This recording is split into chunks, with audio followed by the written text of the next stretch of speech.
Hello everyone, and welcome to Dragonriders, a Song of the Damned. I am your humble dungeon master for this adventure. My name is Peter, or PB, either or, I'm fine with either. As always, I am joined by some of my closest friends in the world, my wonderful players, my little suppies. Yeah. We got Callum, Tommy, Alex, and Samo. Yeah, this is a brand new campaign. I'm always super excited to bring a brand new campaign, but this one's kind of especially exciting because, you know, we did Sundered Empire, which is like a loosey-goosey, silly D&D setting that we created for that campaign. But this, Dragonriders, is the fourth campaign I've ran now in a D&D setting that I created over 10 years ago. Don't worry if you're tuning in and going, holy fuck, fourth campaign, that's a lot of baggage. This is set over 1,000 years before any of the previous stories, so none of them really matter. And also, it's a brilliant entry point because just like you being brand new to this world, we've got a player who's brand new to this world, which is also really exciting. So yeah, Samo is brand new to the world. He can kind of be your audience surrogate. Meanwhile, we've got Callum and Alex, who've both been in 2 previous campaigns, and Tommy, who's been in every single campaign. So yeah. That's me. So, I guess, anything you guys want to say, or should we get on with the adventure? You can now ask what people have ordered for dinner. I'm lagging. Oh, my camera is lagging. Holy fuck. But only the cam. Yeah. Only the cam. Is that better now? That's better now. Okay, it didn't seem to like me not being clicked on Discord, so it might lag intermittently. Also, just realized how fucking my head's being cropped off by the camera. You know what? I'm gonna fuck with that off stream. It's fine. I can have my forehead slightly taken off by the camera. So, yeah. Should we get this party started? Yeah. Cool. Well, actually, one more thing that I forgot to mention before we get the party started. This is a bit more of a serious and slightly more dark campaign than Sundered Empire, if that's something you've watched before. It's probably similar in tone to Star Wars, but just something that I've seen other content creators do, and I think it is a good thing to do. If you're watching this on YouTube, there is going to be in the description just a couple of notes about like anything that we cover in this setting that might maybe be not for everyone, basically anything that might potentially be triggering. So if you do want to just have a read through the description, just make sure that you're comfortable with everything. If you're not comfortable, then thanks for stopping by, but probably isn't the right fit for you, or at least if it's not the right fit for you, but you do still want to watch, at least you're prepped for it. So yeah, that will be in the description below on all the videos. I'll update it for any topics that are covered in the individual sessions. So now let's get the party started. So Yes. we travel to the land of Terral, a ancient world of magic, mythology, dark shadows, and gods playing grand games of the souls of mortals. In the world of Terral, we have the continent of Sondered, very similarly named. And in Sondered, it is a time of peace. In the centuries going forward, this time will be known as the twilight years of the Age of Arcanum, an age where great magical works were commonplace, where mages discovered great things and built great things, and they didn't always think about the consequences. The year will one day be known as 18 AC, 18 years after Celeste. And it's here that the tides are turning. The weaves of fate are starting to come undone as the time of peace is ending. Mere weeks ago, in the kingdom of Arzahmoar, a slaver encampment was overran by its slaves. They broke their chains, they overthrew their masters, and they broke free. Heading south, they tried to flee over a mountain range known as the Lehlion Mountains. And here they found no way through. Running out of food, running out of resources, they decided to put together a scouting party. That scouting party were also asked to escort one particular individual who had fallen gravely ill due to malnutrition and just poor treatment over the many, many years that he'd spent as a slave.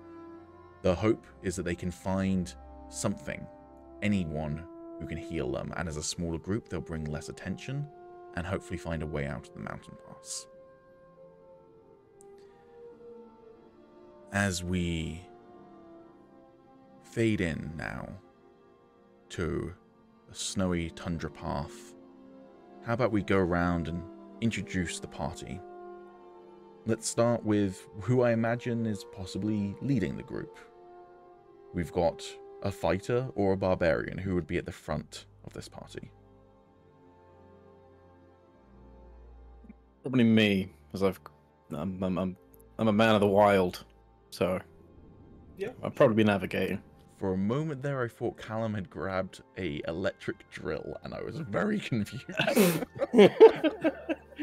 This game's character. Yeah, it's my magic. It's my magic weapon. Gotcha. Okay. It's just hot chocolate. Tommy, take it away. I'm playing Arlia.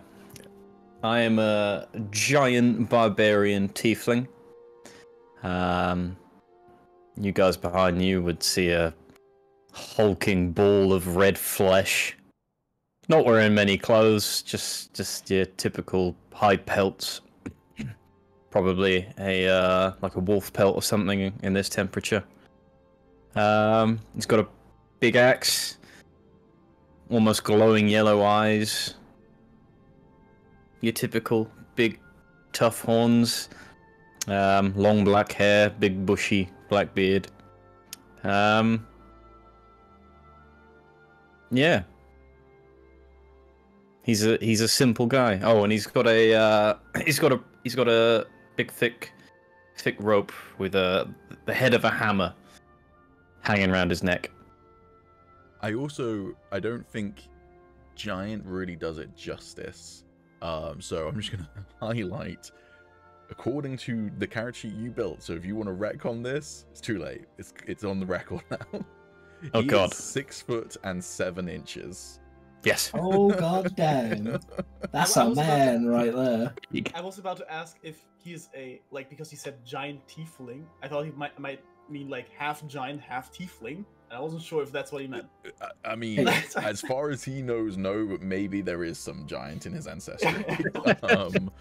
Yeah, he is huge and muscular and intimidating looking.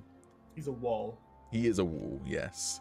So yes, you are playing a barbarian. We're starting level 1, as we do with all of our campaigns. So yeah, you are playing a level 1 barbarian. And you're, as we say, leading the pack at the moment. Up next, we might have someone else maybe traveling free, or there is someone who probably needs some sort of assistance and you don't have any horses, so he's probably being drawn along in a cart. So who would be moving this cart, do we think? It might be Allah, or it might be someone else. I'm not sure if my character would do that, considering there's also other people around. There's 2 other people other than Allah. I mean, I would help, but I wouldn't be doing it by myself. Put it that way. Fine. Then we'll move on to Aegis. Is that correct? Is that how I'm pronouncing your name? Yes, it's Aegis. Aegis, and you're being helped by someone named Kytheria. So we'll get to Kytheria in a moment. But Aegis, describe your character. Yeah, you see before you Aegis. Not as hulking as the 6'7" absolute Chad tiefling. Chad tiefling. Yeah, I believe I'm like a nice 5. I think it was like 5'7", 5'8". Optimal height, you know what I mean? Thank you. Male performance. Oh well, 5'11" actually. So fuck you, Tom. Yeah, just like a pretty standard height elf. Sort of like a jet black hair. Say like fairly short to mid length. you probably see that over the time he just keeps sweeping it back, but it always falls back into like sort of I want to say like curtains, but it's like a mid parting with like wide like thin rimmed metal glasses, probably cracked from the circumstances that we've been in. You don't know mend, do you? Oh, I do actually. So So maybe not broken. maybe not. Yeah, so like wide, thin, metal rimmed glasses. He's got a notable scar across his left cheek, and then it runs down to his neck where it's then all bandaged. He's wearing simple studded leather armor. He's got loads of belts around him with like pouches and like just different things to keep small components in. What else? Yeah, I mean that's probably all you guys can really tell at the moment. Okay. And pulling the cart along with you, and it's, when I say cart, I mean like a two-wheeled wagon that you pull from the front. Is Kytheria. Kytheria is a tiefling, not from the same village as you though, Arla. So there is some level of familiarity. Hey, two tieflings from the same encampment, but not from the same place from your homelands. You were just brought together by circumstances. But you said that you were kind of a voice for the tieflings during the uprising and beforehand, so very much you would have been she was in that cluster that you were speaking for. Yeah. She's live. Oh, we forgot to mention Aegis is playing an artificer. So Yes, sorry. It's all right. Yeah, Kytheria is kind of lithe and delicate on her feet. She kind of walks almost like a cat, but obviously not at the moment because she's trudging through snow and pulling a wagon behind her, or cart behind her. And she is wearing kind of similar sort of basic rags with bits of leather armor, kind of piecemealed together to just try and like give her some degree of protection, but it's scavenged gear, and she's a rogue.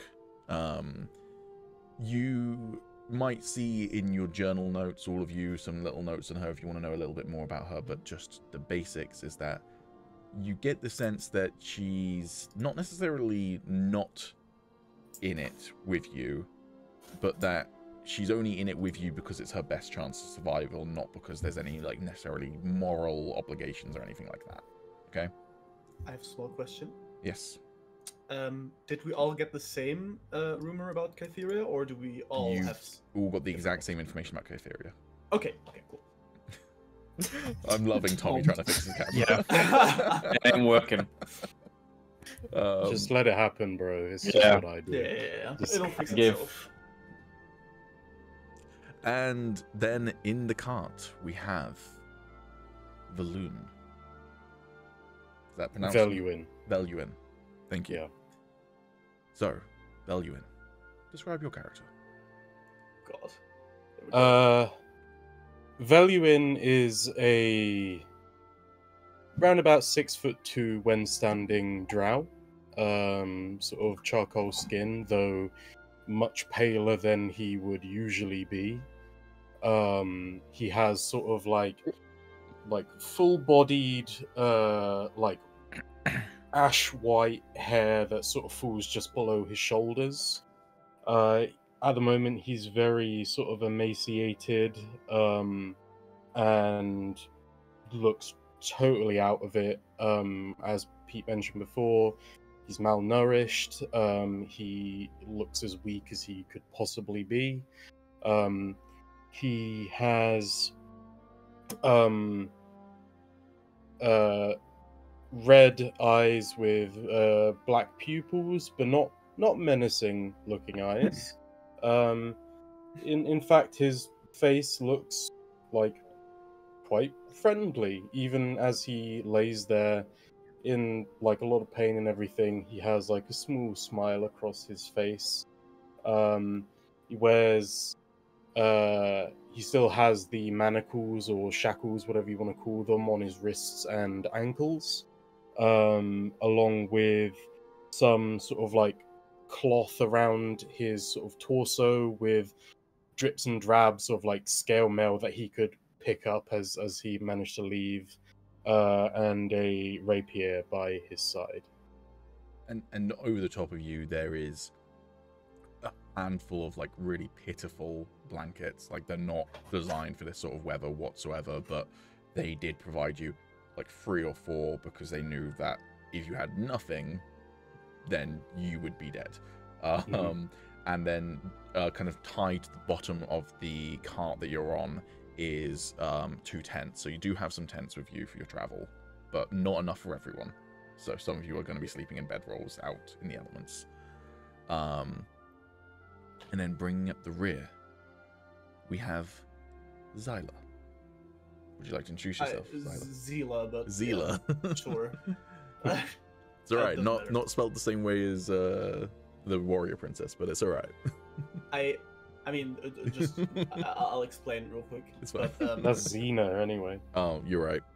The very first thing I did was look at all the character names to see if anything was close to mine. And I swear to God, if anything was close to mine, I would have changed my name. 100%. Anyway. Alright. So, Zila is like a female elven fighter. Like around 6 feet tall, slender. Like physique-wise, there's nothing really super outstanding there. The 2 noteworthy things are her left eye, or was it? Yeah, it was the left eye. Looks very, very different to her right eye, and it's very obvious that her left eye is the special eye because her what do you call it? You the told me. sclera. That. The white bit of the eye, basically. Yes. Is completely black with the pupil being white. And it, as I said, it's pretty obvious that there's something going on with that eye. And the other thing is that she's basically coated, from what everyone can see, from top to bottom with tattoos. And I don't think you need an Arcana check to see that there's something going on with those tattoos. Like, they're glowing, like there's stuff going on with that. Yeah, besides that, I guess people would also notice that she isn't really the usual type to escape a mine, because she is from what like everyone else is like wearing, and like how people like prisoners escape and stuff. She's wearing like fancy quote unquote stuff, and she also carries herself different, like a usual prisoner or whatever. Why that is, I don't know. Well, we'll find out, right? Sure. And I don't think we remember to mention, because we're not professionals at this. It's fine. Veluin is playing a blood hunter, and Zila is playing a fighter. Yes. Cool. Yeah, if you've ever seen one of our campaigns before, this is like my 4th blood hunter. Hold on, let's do the maths here. Was Bloodvein a blood hunter? He wasn't, was he?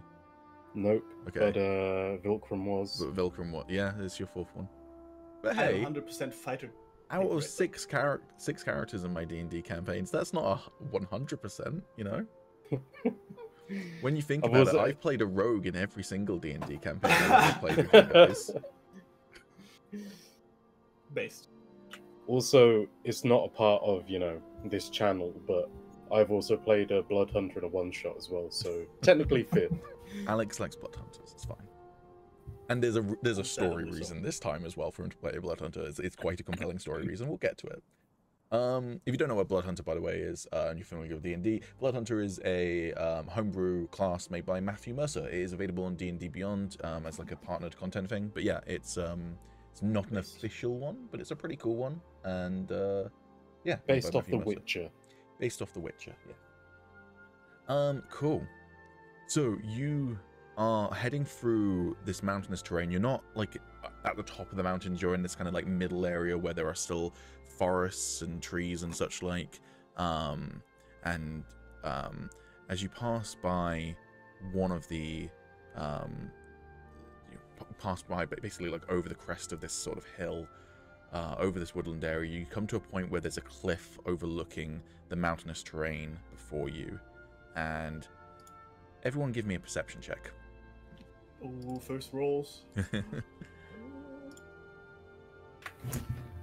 New dice, don't fail me now. No!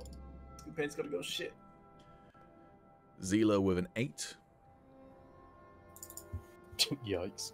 Wow. Value in with a 5. But Arlia, it is Arlia, right? I'm pronouncing that right, or is that? Arlia. Arlia, thank you. Yeah.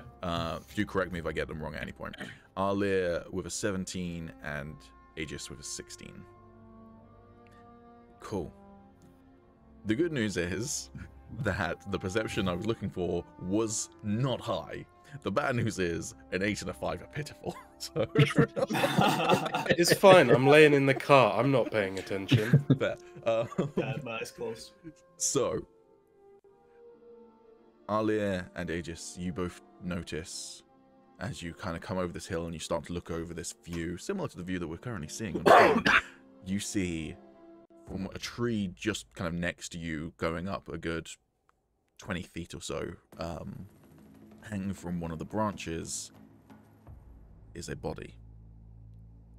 The body is frostbitten, so you're not sure without a roll just how long they've been dead, because the cold is preserving them more than it would normally, but long enough that there is still bits of body missing, having been rotted away or eaten by crows. The body isn't hung by its neck. The body is strung together in numerous knots to suspend the body like this, hanging from its arms. And none of you are from the Kingdom of Arzahmoar directly, so you might not know what this is. So instead, give me a history roll, Aegis or Arlia, there we go, to work out what this is, to see whether you know what this is. Well, that went fast. Nice, nat one. First nat one of the campaign, and Yep. Arlia Let's with fucking go. a 16. Arlia, you are familiar with this practice, and Tommy, you might also be familiar with this practice if you can cast your mind back 11 years or so. Oh, jeez. Actual history. Is it a blood eagle? Not quite. This is execution by crow. Basically, it's a tradition done by the Kingdom of Arzahmoar, and thousands of years later by the Kingdom of Valis, as it will one day be known. Which is to suspend a body and just leave it there for crows to peck at its flesh. You might die of starvation, but you probably won't die before the crows cause you excruciating agony. It's a incredibly cruel and frankly long-winded way to execute someone. With those perception rolls, you also see that indeed this was a slave. Probably not one of the ones that escaped with your group, because as far as you know, no one's missing from your group, but not everyone from the encampment escaped with your group. Some of them might have escaped a little bit later, some of them ran off but while the fighting was still going on. Looks like this one probably went and did it alone, and it didn't work out. It also means that the Arzahmoari slavers are in the area looking for you. And, as if on cue, with the 16 and the 17, you notice it first as a shadow flittering over the trees in front of you. With the 8 and the 5, you only notice it when you hear the sound. The sound of rushing wind, the sound of leaves and branches being thrown aside, and the roaring of a dragon. As a red dragon flies overhead, mounted by an Arzahmoari slaver. How do you all like to react? Roll initiative, baby. Oh god. Oh god. You know, I'll I'm give just you like some ADR. dying in the back. That's dragon noise for you. Is anyone else seeing this? Nope, just you, man. Maybe they haven't noticed. They haven't seemed to have spotted you yet. They're flying overhead, going towards the valley below.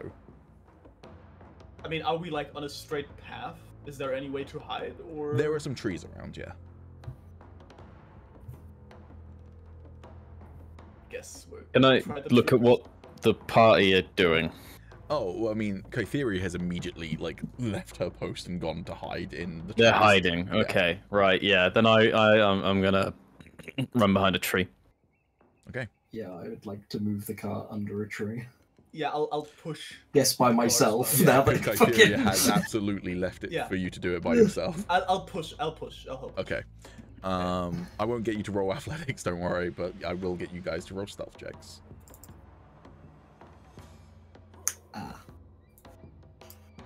Stealth checker. Stealth. Do you want me to roll stealth as well? I guess it's kind of pointless for you, so... He's playing dead. Hell yeah.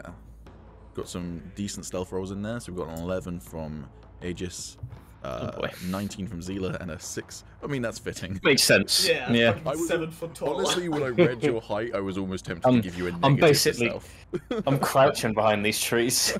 Yeah. He's crouching, Taller but than all of us. the slaver notices just this big pink hulking mass in the tree. Well, the good news is the dragon doesn't turn around. It keeps on flying. You keep on hearing the screeches of the dragon as it is being... If you've ever seen someone mistreat a horse while riding it by overly hitting it with its spurs and whipping it and such and it's being in distress but still being forced to be a mount, that is the kind of vibe you get from this dragon.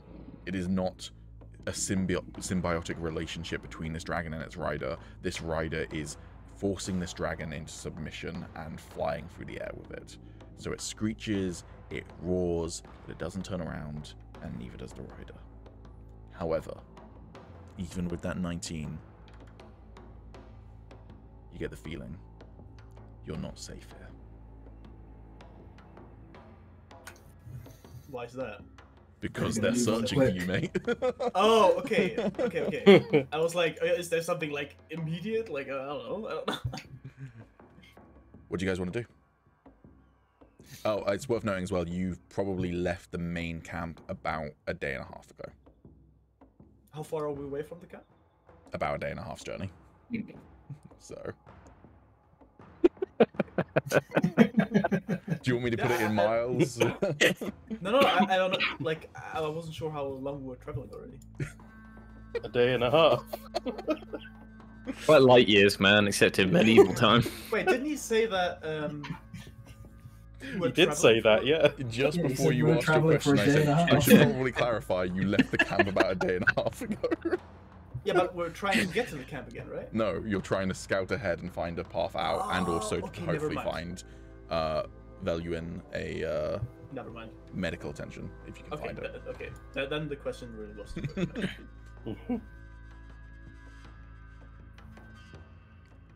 So what do you guys want to do? Do you want to press on? Do you want to turn around? Do you want to stay where you are? We can press on through the trees, maybe? Okay, that will be rougher terrain for Veluin and his cart, but you can do that. Whatever we do, we need to keep moving. Yeah. Okay. Then you keep moving.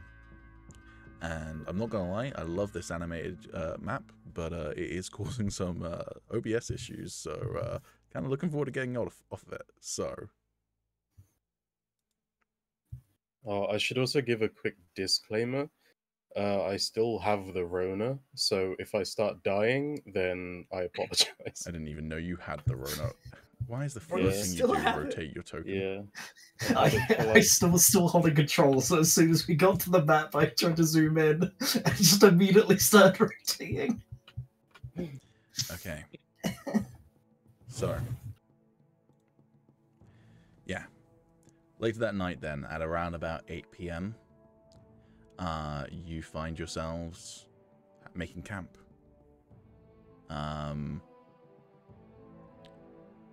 It's as I say, kind of like heavily wooded area. The tents that you have, it's up to you who takes which tent, but Lehlion goes in the tent that's for 2 people because it's him and someone to look over him during the night, basically. So if you want to move yourselves around, that's not a problem. I'd like to do something off the bat, Pete. Okay. I know it's going to be very scarce for materials, but would I be able to find some herbs? Yes. That So would, not exactly treat Lehlion, but make sure that he's surviving the journey. hey, remember when we had our session 0 and we all agreed to make it simple crafting? Yeah. Yeah, I then found a module that does crafting really, really cool, and I've gone back on against that, so sorry. It's still fairly simple. Okay. Don't worry, it's not going to be super complex, but it is, like, specific ingredients. So, what am I looking for? Hold on. Worth noting, by the way, in terms of the month we're in, it is the 2nd month of the year. No, that's not right. It's displaying it weird. We're in autumn. I'm not sure which actual month it is because I don't remember my calendar off the top of my head. And Foundry's being slow. The last month of autumn, so... How the fuck you know that? Did you open the calendar yourself? Yeah. Oh, okay, that works. Cool. So yeah, we're just before winter then.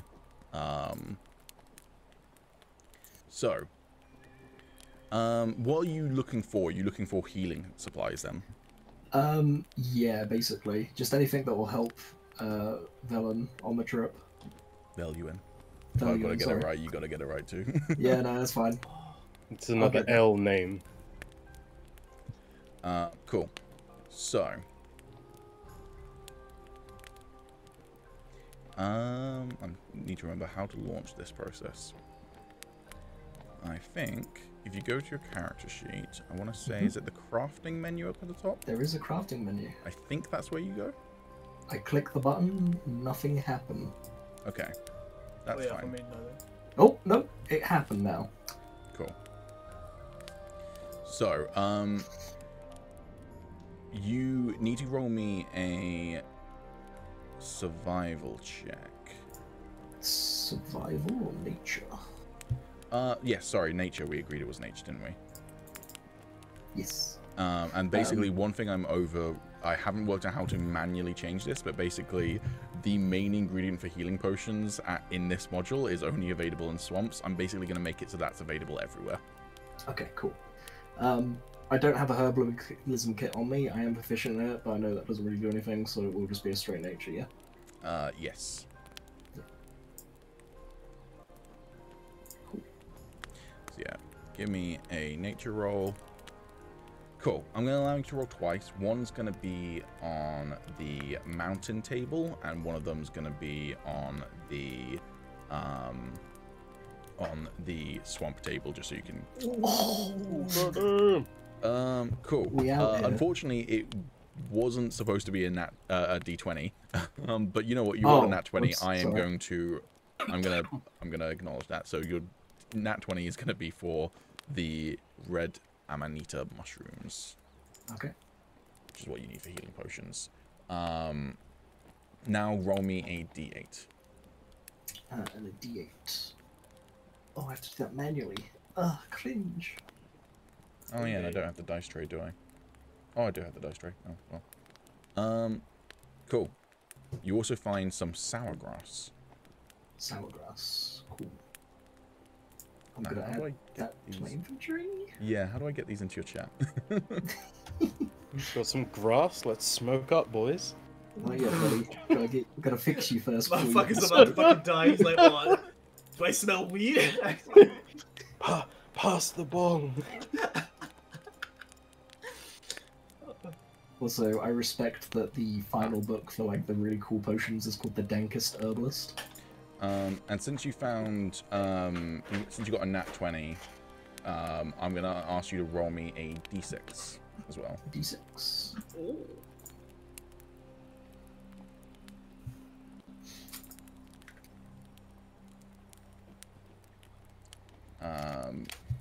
Cool. So you have found 3 red Amanita mushrooms.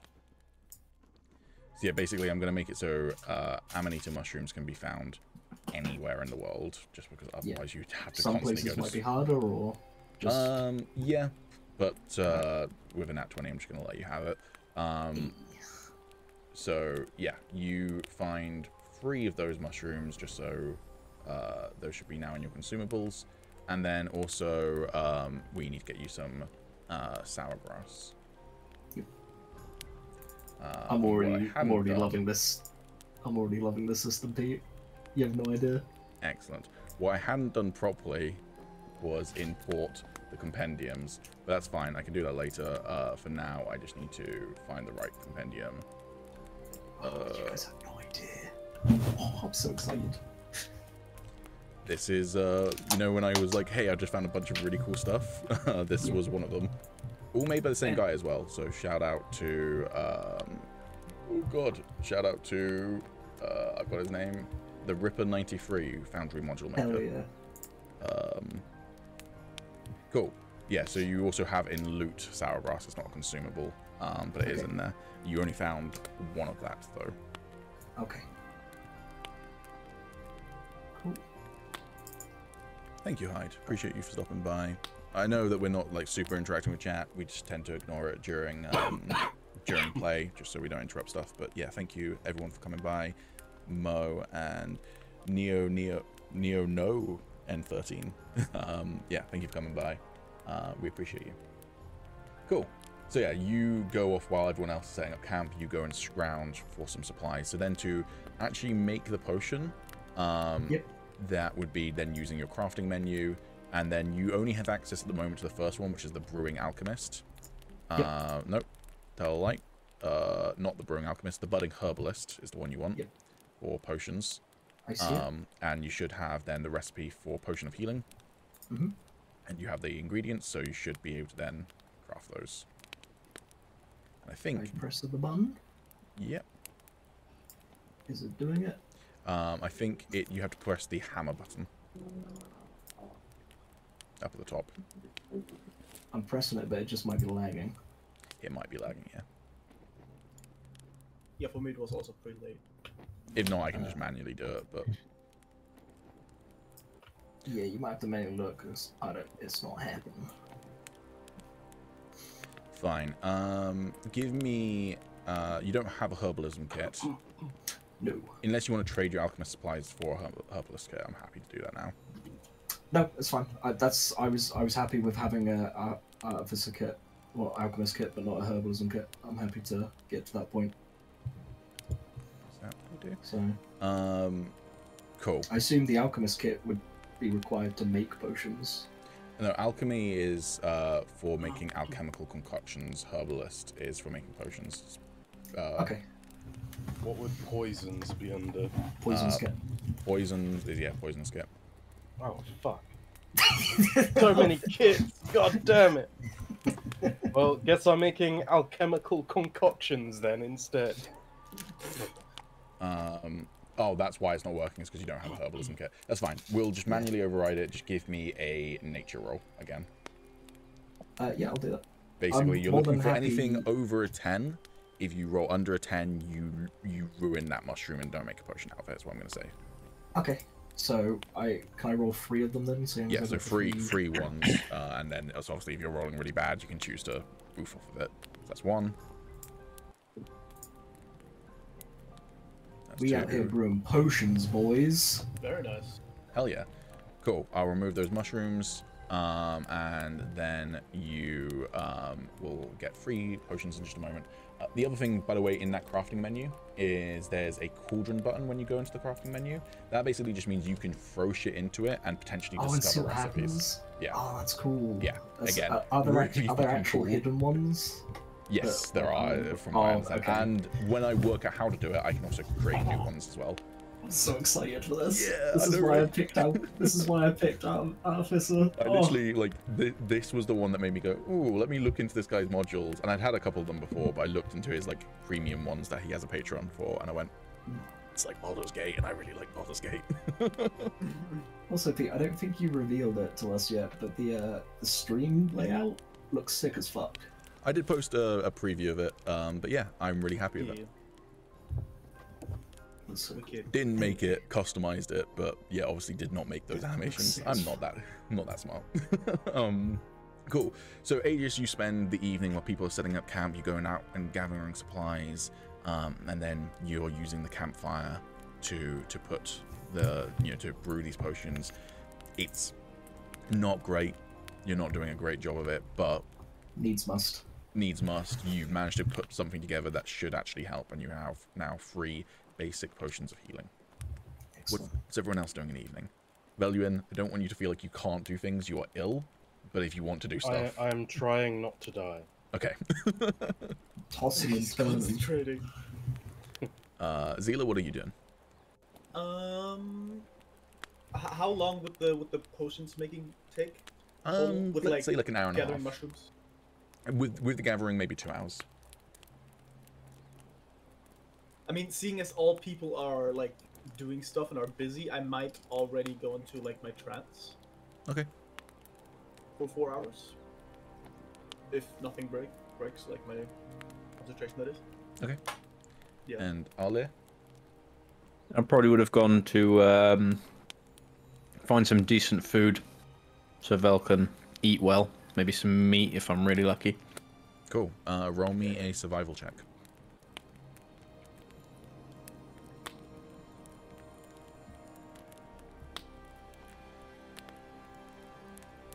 Hell yeah.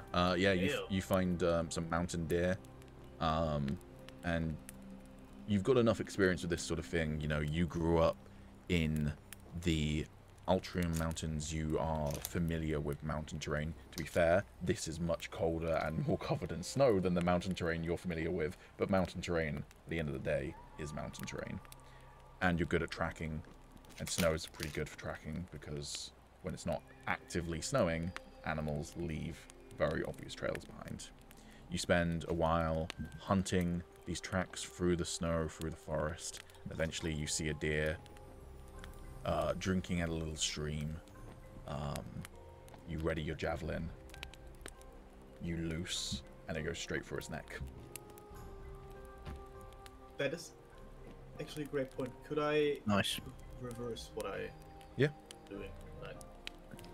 Considering we had a big ass cart and it stopped snowing, could I maybe track back in like the last 15-20 minutes, try to cover up our tracks? It's a very good idea.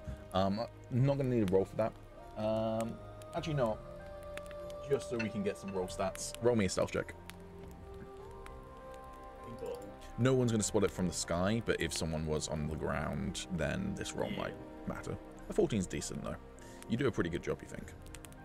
Danny DeVito? Yeah, I do have Danny DeVito on my back of my chair. He's The real always one. with me. Yes. He's the actual DM. He whispers in my ear what to do. Yeah. It's just like that Baldur's Gate meme I sent you guys. He's the actual DM. He's there. I like how it looks like he's trying to look around your head. I've gotten so many comments at work about people being freaked out about it, and I'm like, excellent. It wasn't intentional, but I love it. I also love the fact that I work. I'm not going to say where I work for privacy reasons, but I do love the fact that I work in a place that's chill enough that I can do this and not be considered unprofessional. Yeah, not get a HR meetup. Yeah. You should try and stealthily add like different faces into the background. Yes. Like, see if anyone notices. Like, I put did the consider, Obi-Wan 'cause Kenobi back there as here, well. I've got like a broken desk chair that I don't use anymore, and I've just never bothered to throw away. It's kind of useful for when people pop over, like it's not completely broken, so that, like, they can sit on it. I have considered if I one day like buy a mannequin to post my cosplays, just putting a mannequin in full cosplay in the background, just sitting there. Anyways, cool. So we'll go about your business. Zila, you do your best to cover up the tracks. Alia, you gather supplies. I'm going to add some rations to your inventory for that.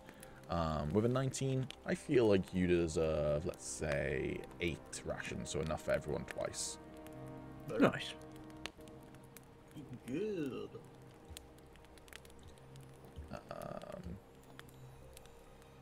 As a reminder, by the way, just because we haven't played D&D on this in a hot minute, to be fair, this was in Star Wars as well, but I don't know how often you guys were utilizing them. You have a backpack in your inventory. If you feel like you're missing stuff from like survival kits or whatever, if you click the pencil symbol for your backpack, that opens it and shows you everything in there. So you can put stuff in there as well. It automatically reduces weight, but it does mean you have to go searching into your backpack for stuff.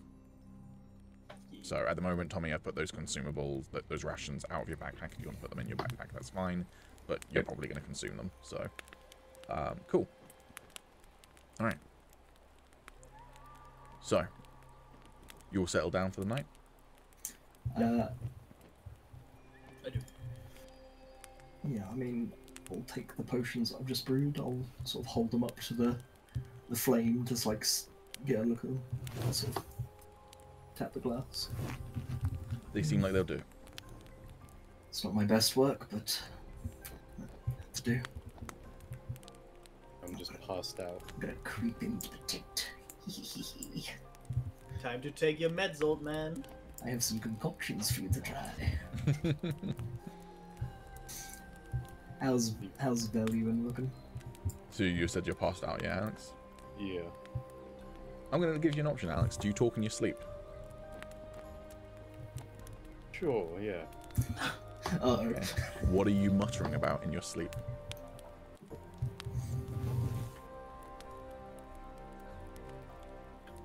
No. No. Not again.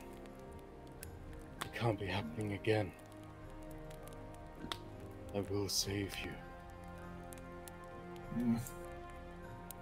I'm gonna take a step outside. I'll get like some like thin cloth or whatever and put like a lump of snow in it. Okay. Wrap it up. I'll place it on his forehead. Cool. Did he mutter it pretty quietly, or did the Talking cat in hear your it? sleep, it doesn't tend to be super loud. Okay, yeah, I just wasn't sure. A dragon? The dragon turns around, huh? Kytheria yeah. looks over her shoulder. She's like sat in the entrance to the tent. How's he looking? He hasn't worsened, but he's not improving. Wager don't find medical attention soon. He's a goner. We'll see. And I'll take my little potion and stick it in his mouth. Okay. You pour in his mouth. I assume you rub his neck so he doesn't Yes. start choking. Yes. No, I'm actually gonna let him joke. He's technically at full hit points at the moment, but for roleplay reasons, if you give me a, is it medicine? Yeah, medicine check, please. Oh, I'm not good at the mess. That's fine.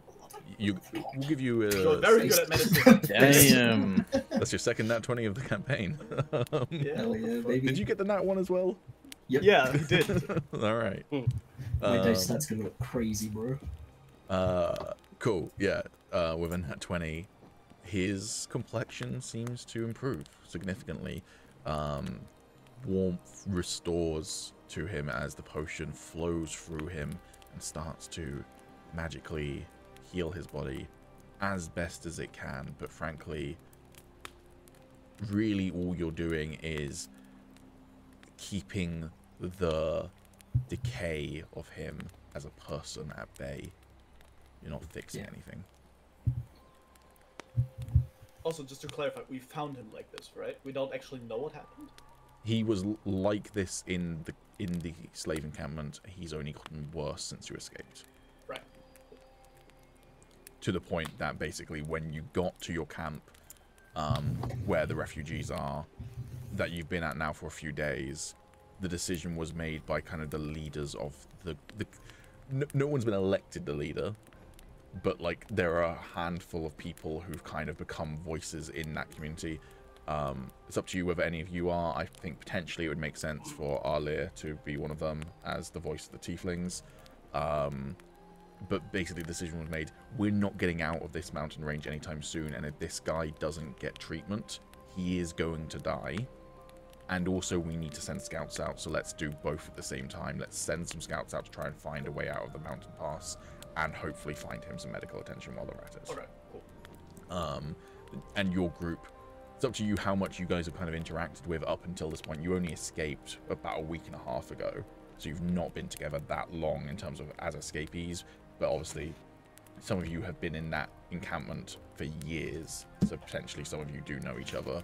It's up to you how well you know each other. It's up to you how much you've interacted with, but your group was kind of put together as these are people who look like they would do a good job of scouting without taking too much away from the rest of the refugees, you know,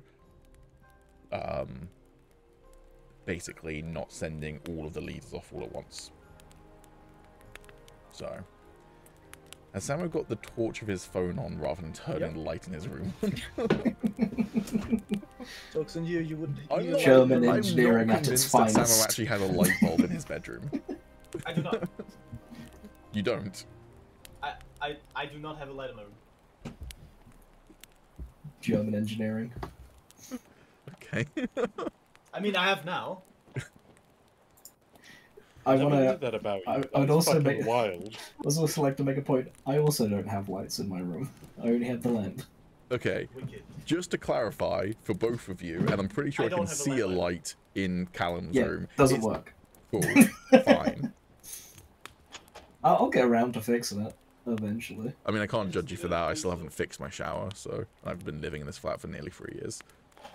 Because I bought a notebook just for this campaign. Nice. I'm using it. Cool. So, yeah, Kytheria continues on, though. He's slowing us down. Well, that may be, but I'm not having a. I'm not giving up on him. She just kind of gives a kind of head movement, like a, okay. I'll do the same for all of you. And the rest of us aren't dead weight. I'm gonna try and catch Kytheria's gaze. You succeed. Daddy And then Keegan coming in clutch. Shut up.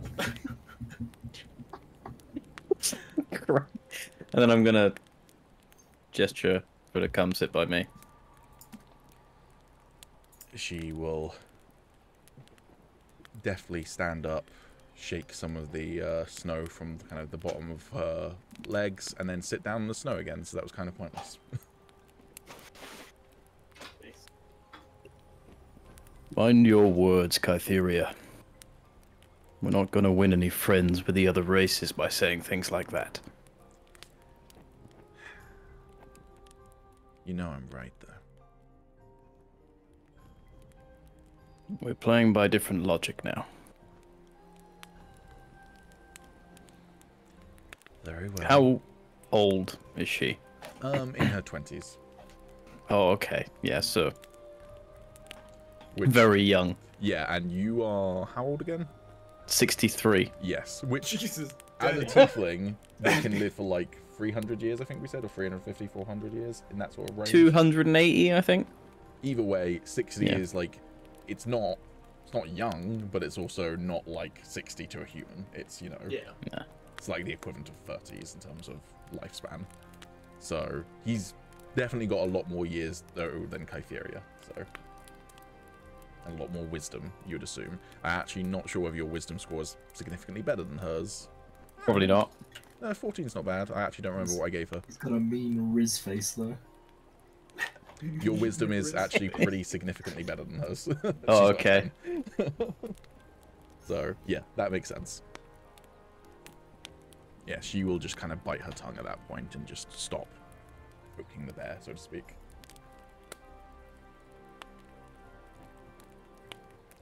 Okay. Anyone doing anything else before they rest up for the night?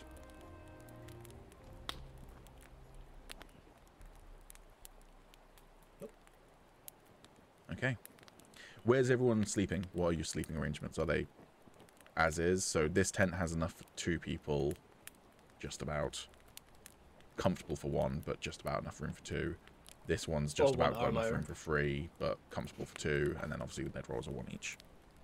I'm fine with taking the bedroll. I was gonna say, like, Zyla and Kytheria would probably share a tent, and Aegis, the medic, and Vel would probably share a tent. The doctor and the fucking the sick person, so I'll just take a bedroll. I'd like you to use the term harnessist, please. Yes. I will also take a bedroll because my character wouldn't share a bed with Cafeteria. Tent, but fair. Okay. Obviously, Or anyone would love to share a tent with a 6'7" tiefling. Zila and Aegis, you're both of Elven descent. Aegis is an Eladrin, which, just to note, a lot of the races in this setting, of the song setting, work slightly differently to D&D conventionally. Slightly different lore, so like tieflings aren't actually from the infernal plane, they're just people with horns and tails. And likewise, Eladrin are not of the Feywild. Instead, essentially, Eladrin are high elves. So, Aegis as an Eladrin, and Zila as an elf, wood elf. Neither of you technically need to sleep, you just need to meditate. I believe the same is for Veluin. I don't think dark elves need to sleep either. Should say in your character sheet, I'm not sure. But Currently. PC term is drow, Pete. Sure, drow is fine as well. Actually, technically your character sheet doesn't say that, but we'll get to why. But I'm pretty sure that drow also don't need to sleep, so... but nonetheless, you're not really with it, so It's, it's because of what my character actually is. Yeah. Who's taking first watch then? Take first watch. Okay. Are the sea elves in this setting? Yes, they are. They are not from this continent, though. They are from another continent known as the Abraian Sea, which is far to the west. But yes, they exist. So do Genasi and Fierborg and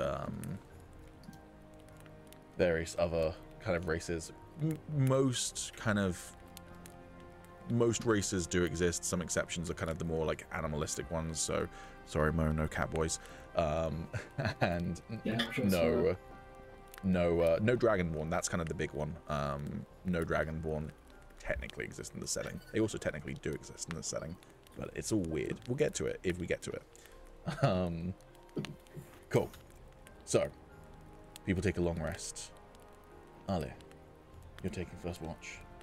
Mm-hmm. Can you roll me a perception check, please? Of And don't course. roll bad. Uh-oh. Yeah, no promises. You jinxed it. Oh.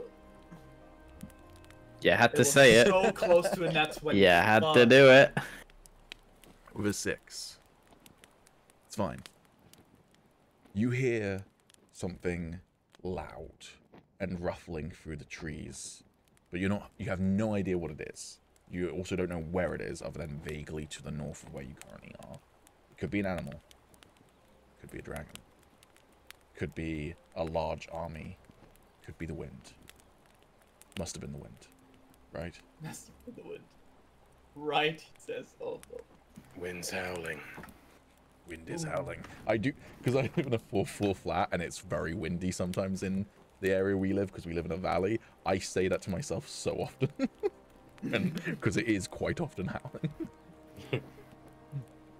It could be a rabbit. It's probably a big rabbit if it is a rabbit, but yeah, you hear like the sounds of like breaking branches in the forest to your north. Where rabbit?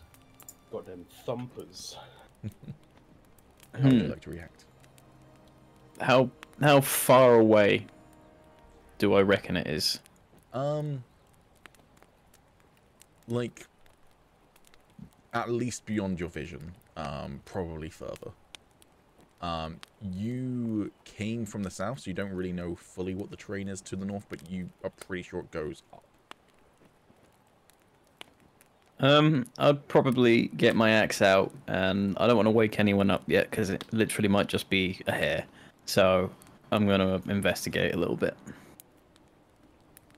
Okay. You have free reign. Move as you wish.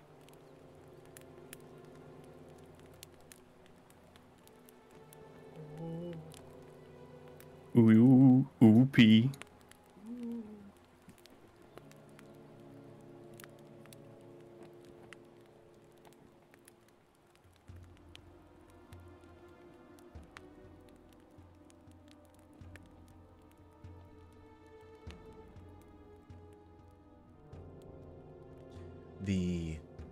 darkness of the forest plays tricks with your mind. You have dark vision as a tiefling. I do.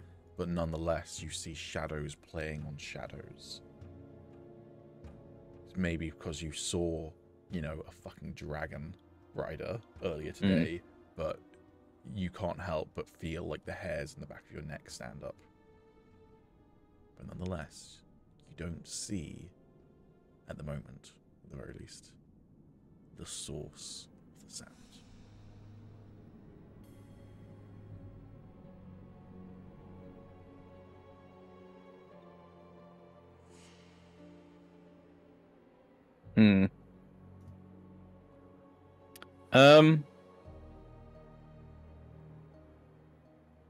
I'm gonna like pick up a rock. Okay. Is this a tree or a bush? That would be a tree, yeah, like a big. That's a tree, so I can see underneath that. Yes. I'm just gonna take a handful of rocks and kind of just scatter them in front of me. Just see if anything gets spooked and run out the bush or something. Okay. Roll me another perception check. And no, they don't have an Infernal Legacy. I think stats-wise, technically, in terms of, like, the Infernal Legacy feature, he does, but lore-wise, they don't. Roll. Hell yeah. As you do that, you think you hear something over in this direction.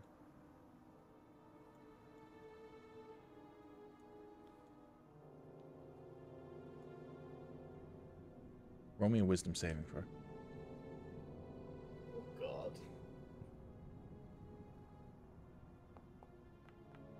Oh god. The voices. Yeah, you then think you feel something brush against your back. And like, when I say against your back, I mean like against your shoulder blade, so fairly tall, whatever brushes against you. I'm gonna fucking flinch, Okay. dart back, and hold my axe in front of me. There's nothing there. I'm gonna head back. Okay. Sorry, is it Zila or Zyla? Zila. I'm gonna give her a little shake on the shoulder. Zila. It's been maybe 2 hours into your meditation when you get gently shaken out of it. How do you react? I don't know, I wake up. And since it's only semi-conscious, so I kind of like... I'm instantly there, right? Like, I don't really have to wake up or anything. Yeah, there's no, like, coming to feeling to it, really. Yeah. I guess I'll turn around and look up, like, very, very fucking high, because I'm on the floor and, like, the sky is towering over me. And I'll say, what is it? I did not mean to startle. I think we may have trouble. I'll turn around to the others. Are they, like, sound asleep? Or meditating? The others are in their tents. So you can't see them without entering their tents. I didn't want to wake everyone. It might be nothing. And I'll get up and stretch myself. And I'll ask again, what is it in? Hopefully just a hair. From where? Up north. As you say, hopefully just a hair. You can hide it from Zila fairly easily. It's not like too prominent, but you do feel a shudder against your, like, shudder run up your spine of the, like, but that's not what I really think it is. Right. Well, I mean, we'll check it out if you want.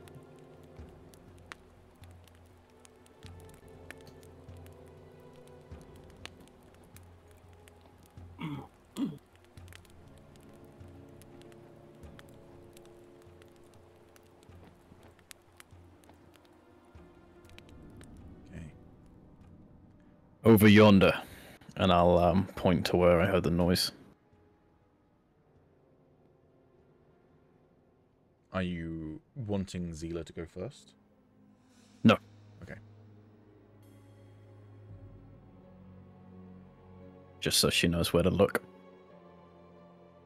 Yeah, I'll be like focused into this direction then.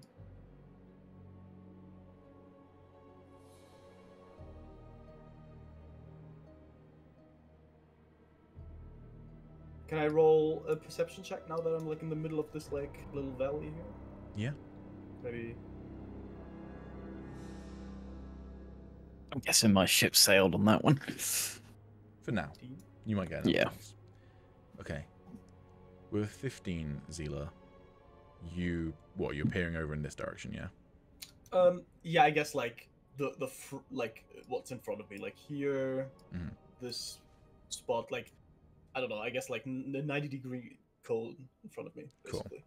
So as you're peering into this kind of like break in the trees here and between these rocks, you swear you see a pair of eyes watching you. You're not sure what type of eyes. Could be an animal's eyes. But it's like you just see, you know, like how you see like moonlight glistening off of the wetness of an eyeball. It's that sort of level of perception that you have of whatever this is. And just as you're trying to like focus your vision, you've got dark vision as well, so you know you can see. You can't see kind of color in the darkness, but you can see like with very limited light, you can still see pretty well. So you're trying to like focus in and peer, and hear something over here. Okay. And I'll, as soon as I see the thing to the left, I'll stand still, and I guess Arlara would notice that because I'm not making any sound walking anymore. Yeah. Cool. And I guess my eyes start darting from left to right. Okay. As soon as your eyes dart over here, Yeah. Alia, you are noticing Zila's kind of reaction. Do you want to roll another perception check? Yeah. Oh, baby.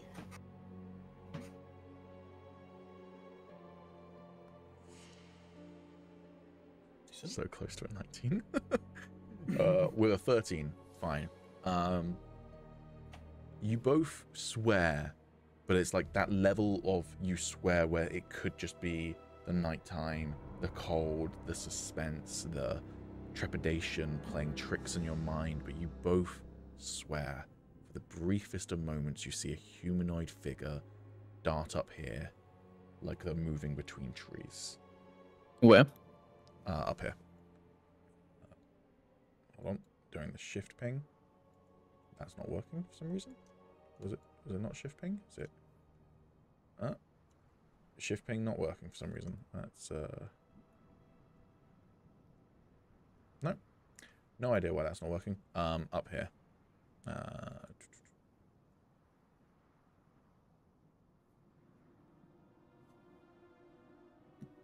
You seeing that?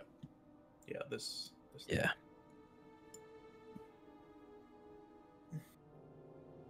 Go and wake the others. And I'm done being like not fast. Let's pause So, it. Okay. Because I'm an evil bastard. Right. Alan, can I get a perception check, please? You may. Whoa. EP.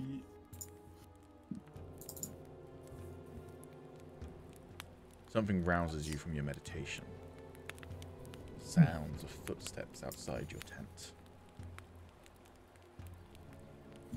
I'll investigate. I won't draw my weapon, but I'll investigate. Okay. Cautiously, or just kind of barreling out of the tent? I'll just sort of get up and have a look around. And... Okay. As you do, you notice Kytheria opening her tent and peeking her head out. You heard it to this side of the tent. Where are the others? She shrugs. With your 20, you look over to the bedrolls. It's not snowing, and you don't see any fresh snow on the tents or anything like that. But there are no footsteps, like no marks in the snow. There's no marks on the snow of them leaving. Nope. Oh. Okay, well now I will draw my weapon, because that's suspicious. Okay. Sussy. What's your weapon again? Short sword. Okay, you draw your short sword. You hear the scraping of metal and scabbard, and then it's released. Aetheria, taking your lead, does the same. She crouches down and draws 2 daggers, holding them in the reverse grip.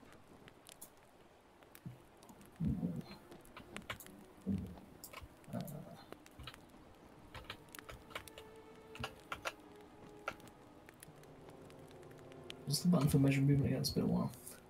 Control while moving, and then space to activate. Also, just a quick tip I forgot to mention earlier, by the way, in case it becomes relevant, probably be relevant in combat. If you hover over anyone else's token, you should see a little marker just saying how far away they are. I did notice that. Oh, That's that's very interesting. nice. Yeah. That is very helpful. Yeah, I'll move around the tent to where the noise was. There are no footsteps there, no markings in the snow.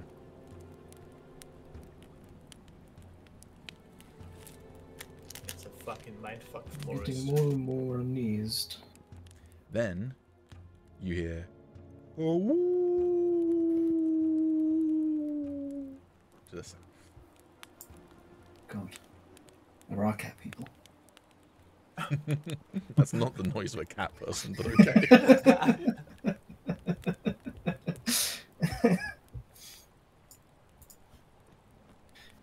He just has never seen a cat before. He's only heard tales. Yeah, Ladrin hate cats. Yeah. This is... I mean, do you want to go find the others? Could be anywhere without any tracks to follow. I'd rather not leave him here. I'd wager he's the safest of the lot.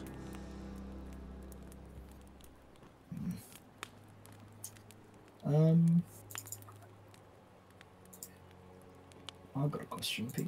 Mm-hmm.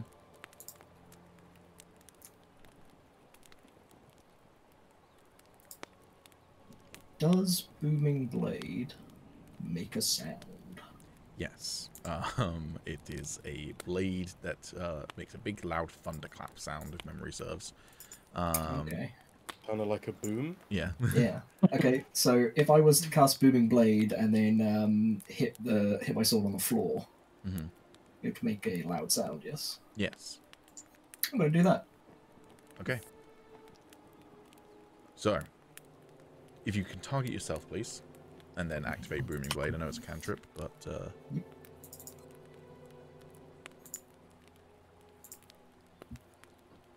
and Oh, then place why that is it measured giving template. me a template? Because it's within 5 feet of you. Oh, yeah. Yeah. Cool. You brandish your short sword, you close your eyes, and a brief amount of magical energy kind of flows from you, spreading out on the snow before you in a sigil of can't remember what type of spell Blooming Blade is in terms of what school. Thunder. No, in terms of what school, I can't remember. Oh, fuck. Doesn't really matter. Nerd school. I think it's evocation. evocation. Vacation? Yeah, so the symbol of evocation spreads below you on the snow, and then you strike your short sword against the ground, and you feel the snow spread out from you in a surprisingly sort of kind of like calm flowing from you rather than being shot, but you also hear snow loosed from the branches of trees before you. Hey, Northgang. You hear what sounds like a thunderclap from the camp. No lightning. Well, I mean, that's like the biggest hint we got so far. And knowing that it comes from the camp, I would assume we both run back. Because I certainly will. I'm gonna keep watch up here. Okay. Do I move or should Yeah, you the can move. ones at the bottom first? Okay. Yeah, if you just do a measured movement, that's perfect. Yeah. Got 15 feet of movement left, I believe, if you want to move any further. Oh, this is just my normal movement. You got 45 feet normally. I got 35. Oh for being yeah, an I elf, remember and why. It's nighttime. Yeah. Okay, that's a single move. You're making me think of my monk in Baldur's Gate 3 right now. I thought Ken had cracked movement energy at the end.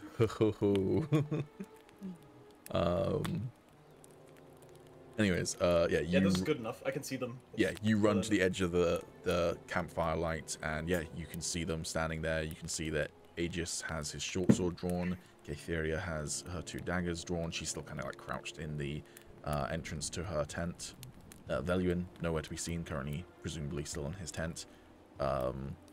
Aegis, with that 20 you got before perception, I'm assuming you then wanted to kind of listen out for sounds, right? Yes, sorry. Yeah. It's deathly silent. The silence of night, the tranquility of being out in the wilderness where no one and barely anything is around. That's how quiet it is. It settles over the little area of forest you're in. You don't hear any movement. Everything has gone quiet. You roll me an insight. Just Aegis, you're the only one who can kind of insight this particular scenario at the moment. Nice. We're 14. There should be at least some noise, even if it was not fully conscious. Someone who was slumbering or unconscious or asleep suddenly would react to a thunderclap right next to them in some way, shape, or form. Like they'd stir in their sleep, right? Yeah. There's nothing coming from the tent either. It is deathly silent, other than the crackling of the embers from the recently put out fire. It's too quiet.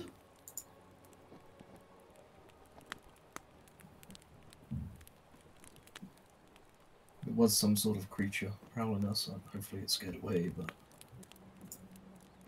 I don't like this.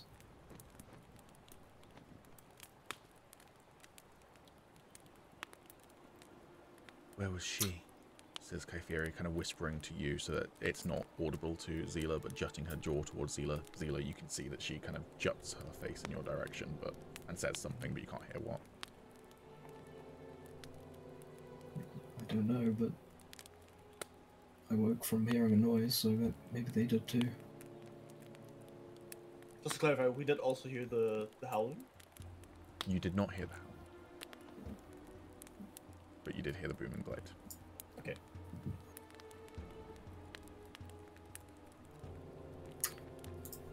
Am I moving closer, or If you want to, yeah. Yeah. Sorry, we're not in turn order or anything. It's just. Yeah, I just wanted to see if people wanted to do anything. Yeah. Meanwhile, Alia, you still staying where you are? Yeah, I'm quite certain there's someone up there now, so I don't want to turn my back on them. Okay. I'm just quickly, by the way, just configuring you guys so I can see your character names down below, because it is going to be helpful for me occasionally when I need to refer back to them, just while we're getting started. So, is it clear that the booming blade came from Aegis? I would say probably, unless you were trying to be like stealthy about it for any reason, Aegis, then No. I would say yeah, like there's still like the slight hum and it's coming from him, and No, the yeah. intent was to scare away anything that was like, food? Question Yeah. mark? And to get you guys' attention, so... Okay, well I'll run up and ask, what was that for? Well, it's just instinct, I guess. You guys were gone and I heard a noise. Got your attention. I mean, pose.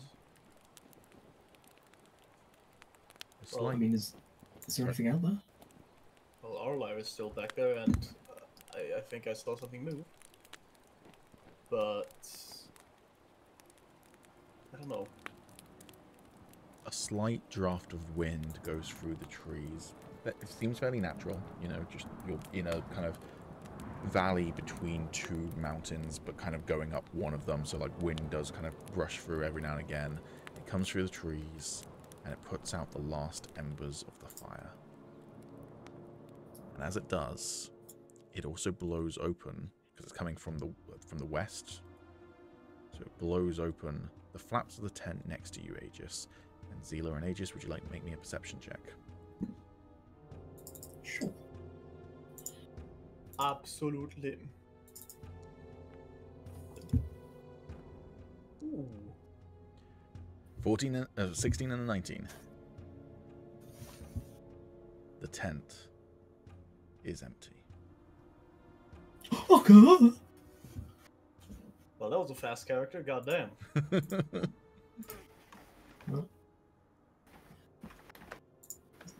Did you see him leave?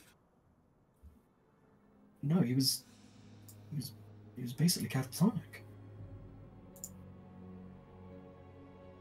I mean, he must be around somewhere.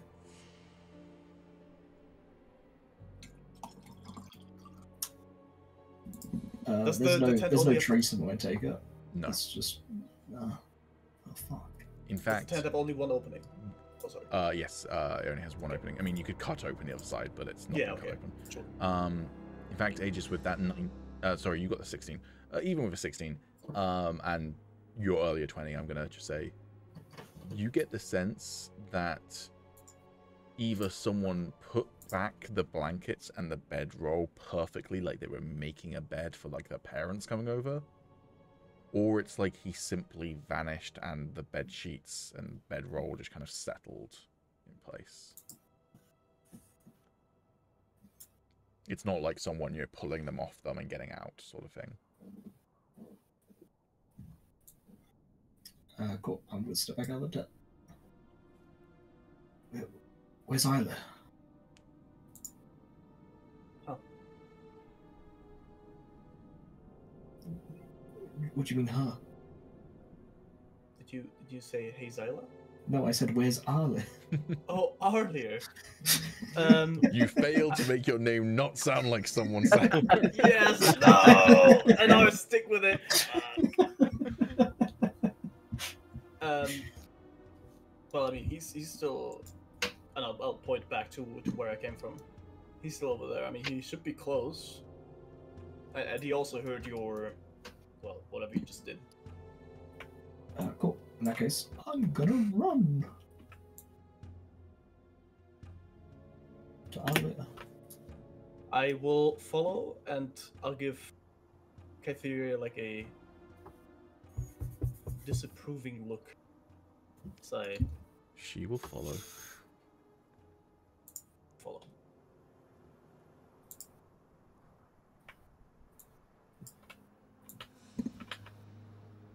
Okay.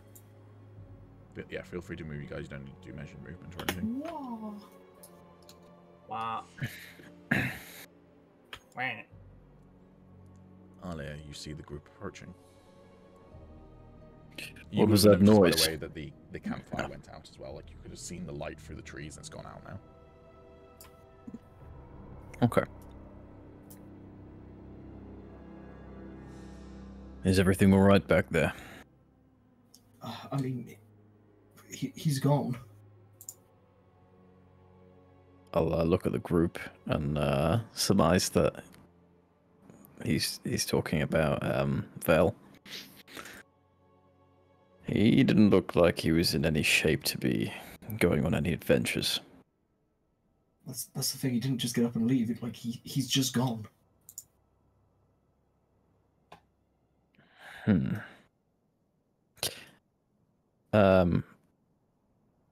I'm gonna nod towards where we thought we saw people. There's something going on up here as well. I did see something, or rather someone over there. But you can't see anything now, and the last few seconds, like maybe 30 seconds or so, Alia, you haven't heard a single thing.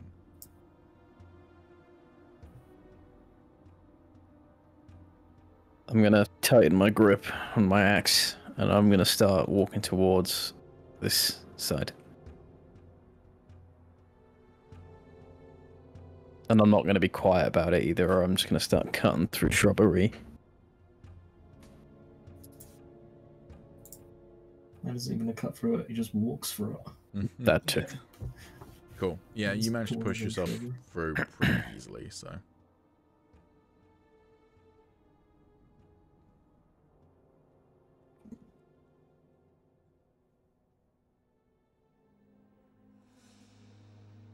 You don't find anything. I mean, you can give me a perception check if you want, but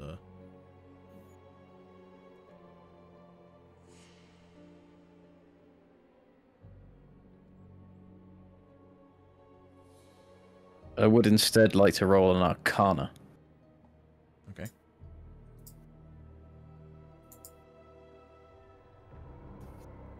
Damn.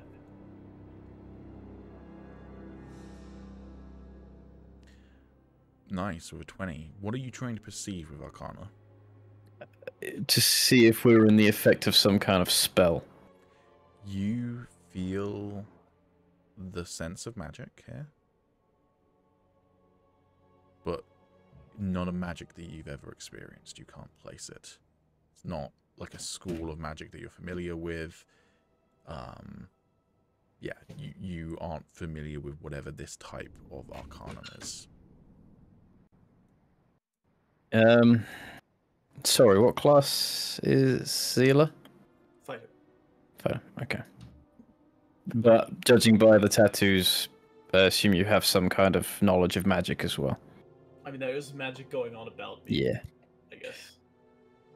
I can't help but feel magic is at play, but it's nothing I'm familiar with.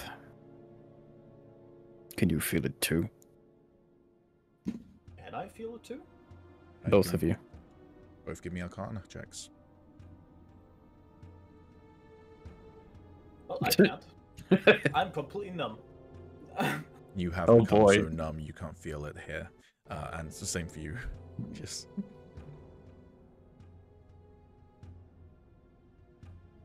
Well, I can't really say I do, even though this is weird.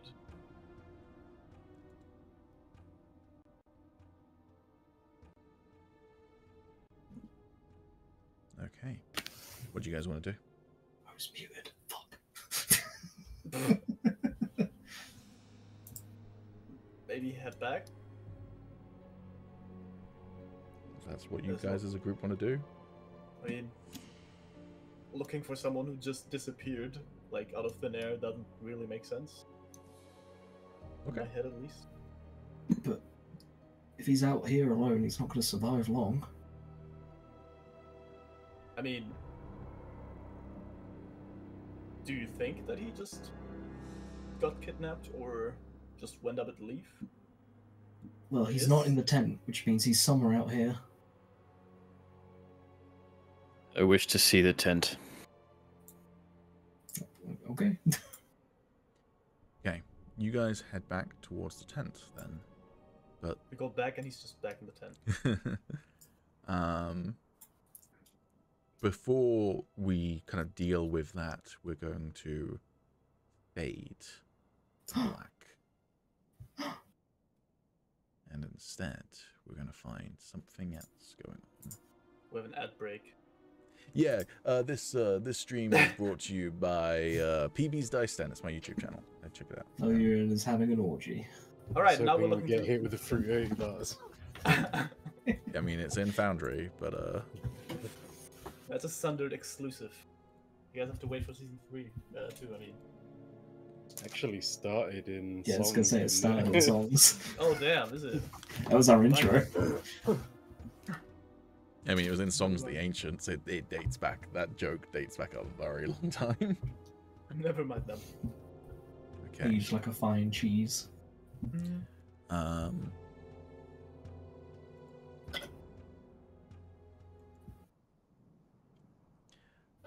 Also, while you're doing this, I would like to mention one of the rules or ideas Pete had, and I would like to say that I like the idea of using booming blade to like make a loud noise, and I think that deserves an inspiration. Oh, you should have. That's a very nice sentiment, and I absolutely support that. Unfortunately, you did say you like the idea that Pete had, and so you're giving inspiration to me as the DM. No. Sure, I'll give an inspiration to both of you. If people agree. No, yeah, absolutely. Callum, you can have an inspiration point. Well, we said it was for. Did we say it was individual? Yeah. Yeah, did, individual didn't up to. Up to 3. Callum, if you want to, on your character sheet on the first page, attributes, there's a section for resources. You can just add a resource for inspiration and just give yourself 1 out of 3. Just to clarify, that's advantage. My roll. one still just says tick. It doesn't say. No, so yeah, there's inspiration. Technically, the way inspiration works in D&D 5e is that you can only have 1. Oh, so add it point as a per turn. resource instead Yeah, of add it as a resource two. resource. Yeah. So yeah. Nice. And then, sorry, I'm just quickly going to make it so everyone else is an observer of Veluin, so that they can actually see what's going on. Veluin, your eyes flutter too, and you're not sure if you're dreaming or not because you're not where you were. You're not in a tent. You're seemingly in a basement of some kind. The ceiling above you is kind of carved stone. It's not brick. It's someone has, carved this room out, hollowed it out of the very rock. You are lying on the ground. You weren't wearing a shirt before, were you? No, I've got the sort of like piecemeal sort of scale mail in places. Cool. Then yeah, parts of your chest are kind of bare, and you could swear that there are new wounds there, new cuts made by jagged blades. They slowly seep, just oozing blood. It's not like they're flowing from you. You're not dying of blood loss, but yeah, they weep. Would be the word I'd use to describe it. You're lying on the floor, kind of splayed, but you're not tied down or anything. What would you like to do?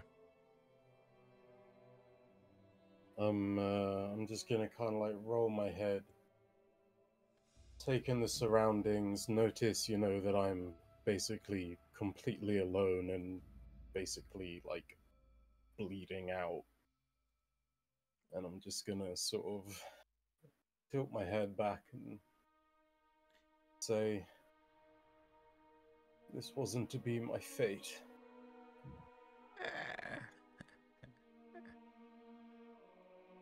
What about...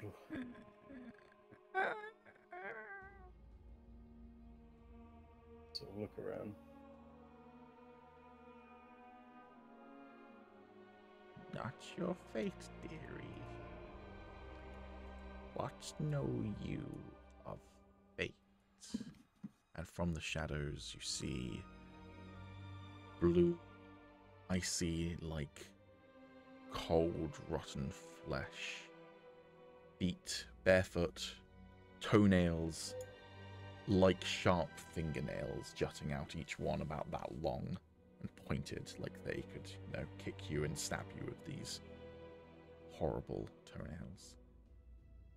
Wearing some sort of shawl dress, kind of almost like a babushka, with heaps of like wrapped cloth to keep her warm. You see at least a 7-foot tall, distorted, kind of pulled in all the wrong ways, her features, a female who you'd estimate if she was human, but she's clearly not human, would be at least 80 years old, hobbling from the shadows.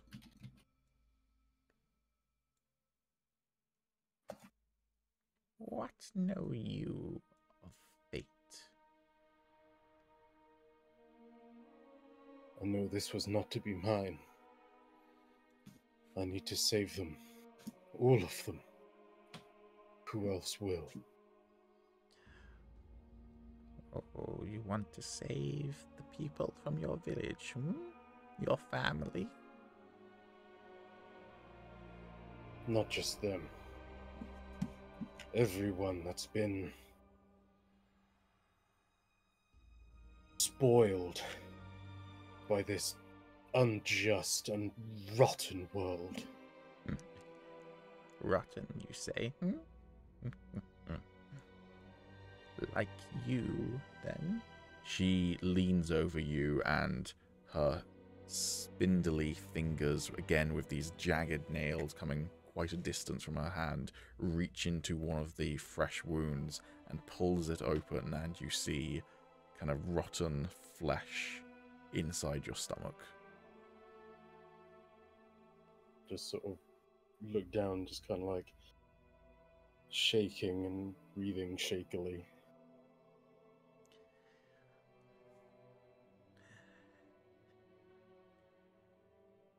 The fates, they care not for one such as you.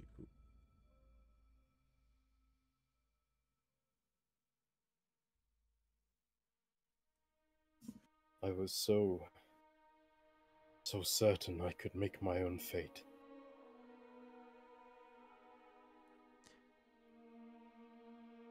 Roll me a perception check.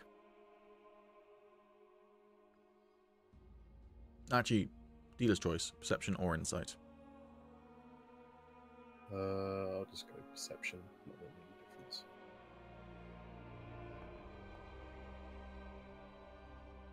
12.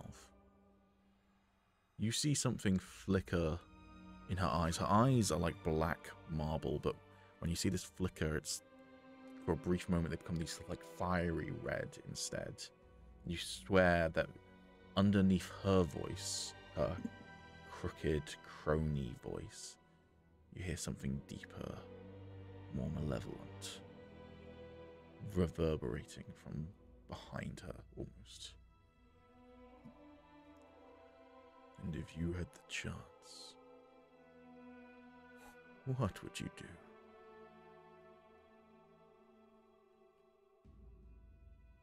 I would give anything to protect those who could not protect themselves. To bring ruin to all those who would bring ruin to the innocents of this world. Dark and despicable world. Anything? Anything.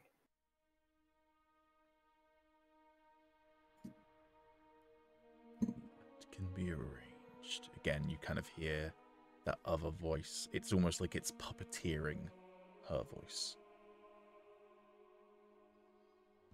That can be arranged. And she runs her hand, which is still kind of like toying with that fresh wound in your stomach. She like removes it, but like stroking it so that it kind of creates a couple of other lacerations from her fingernails, and you can almost immediately sense infection as she does that, because she is not clean. It runs up your chest and then kind of cups either side of your jaw, so she's like standing above you and she's like stroking you like this. And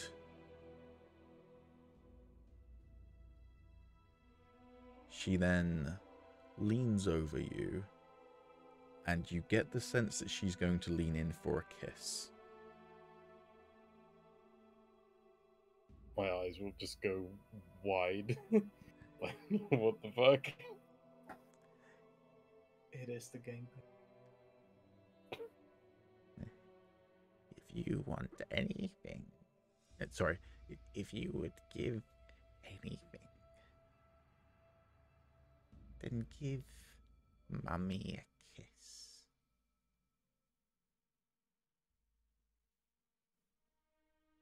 And I will have a second chance. Yes.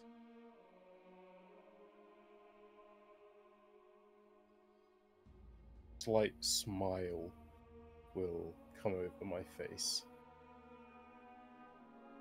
Do what you must. She leans in and she kisses you. And Aww. as she does, you feel her tongue enter your mouth.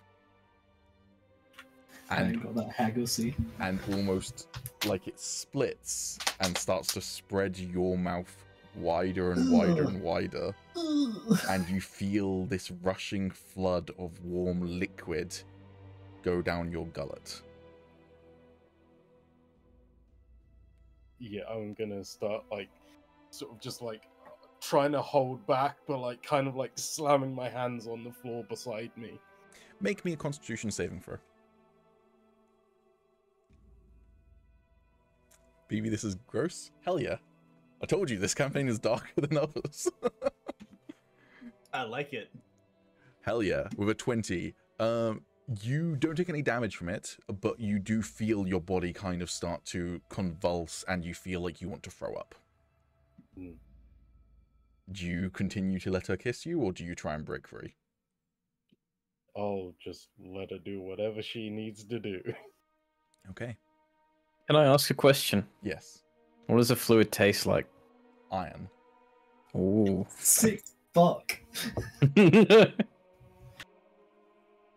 pineapple juice. It's not pineapple. It's not pineapple flavored. I want to make that abundantly clear. Guys, if you don't know what pineapple juice tastes like, it tastes like iron. So, Alia, you wanted to inspect the tent, yeah? Yes. How are you going to inspect the tent? What are you looking for?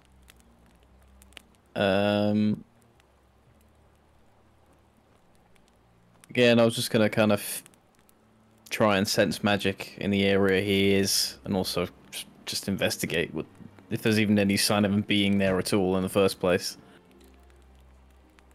You got 20 before, non-nat, but still, yeah, you can still kind of sense that residual energy, and it is stronger here. I'm gonna feel where he was and just feel if there's even any trace warmth. There is a trace of warmth, yes. Okay.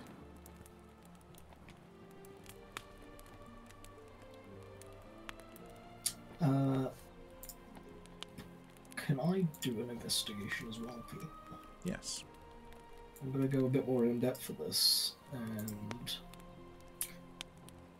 I don't think it would happen, but if he was teleported or like shifted somehow by magic, might leave a residual trace.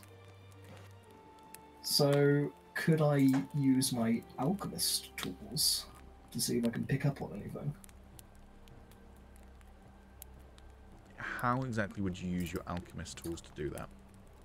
I'm sure I can find stuff that reacts with magic. Oh yeah, maybe. I don't know.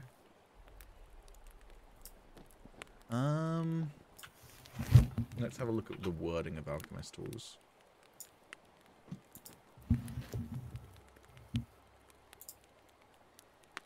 Special tools include the items needed to pursue a craft or trade. Oh, it's just generic. It's not even specific for alchemist tools, it's just generic for tools. Bear with.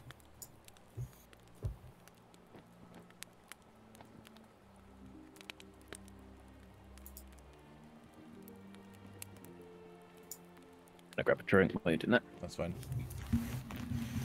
Oh, that's also generic in D&D Beyond. So, I feel like alchemist tools is not really the right fit for this personally. That's fine. Then I'll just roll an Arcana straight then. Okay. It is fine. Nope. Is it still fine? Once again, I've got no idea what corner magic this is. Okay. Zila, you doing anything? I guess I would investigate around the tent, see if if there are quite literally no traces, then something fishy must be going on, right? Like, that's at least the conclusion I would come to if I were to not find anything. So what are you looking for, sorry? Any traces around the tent that would indicate him leaving or him being taken. There are no or tracks. whatever. You spotted that before. Okay, well then, I'm out of ideas. Okay. I guess I'm just watching them work. Then Zila, Aegis, and Arleo, when he's back, can you give me perception checks? Perception. Perception sucks ass. alright, I guess.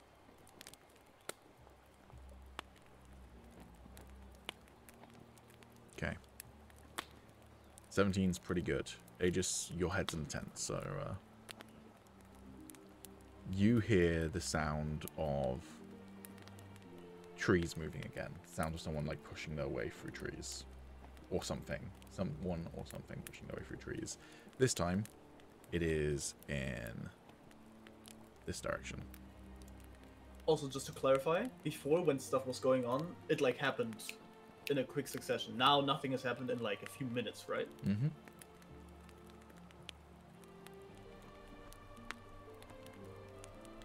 Okay. That happening, for the first time, I'll also draw my glaives from behind my deck. Or my chakrams, whatever. Okay. And I'll... As soon as I hear it, I actually, like, very quickly go to investigate. To see, like... I don't know. So it's not, like, going away. Or whatever. Okay. Kytheria will follow.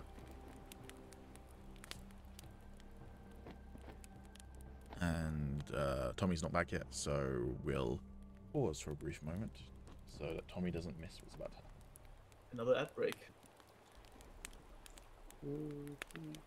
What's up, this guy? I fucked that up, didn't I? What's up, this this guy? guy? What's up, this guy? What's up, Yeah, this you. guy? What's up with this guy? Yeah, you. What's up with you? Sorry it took so long. I had to water a gecko.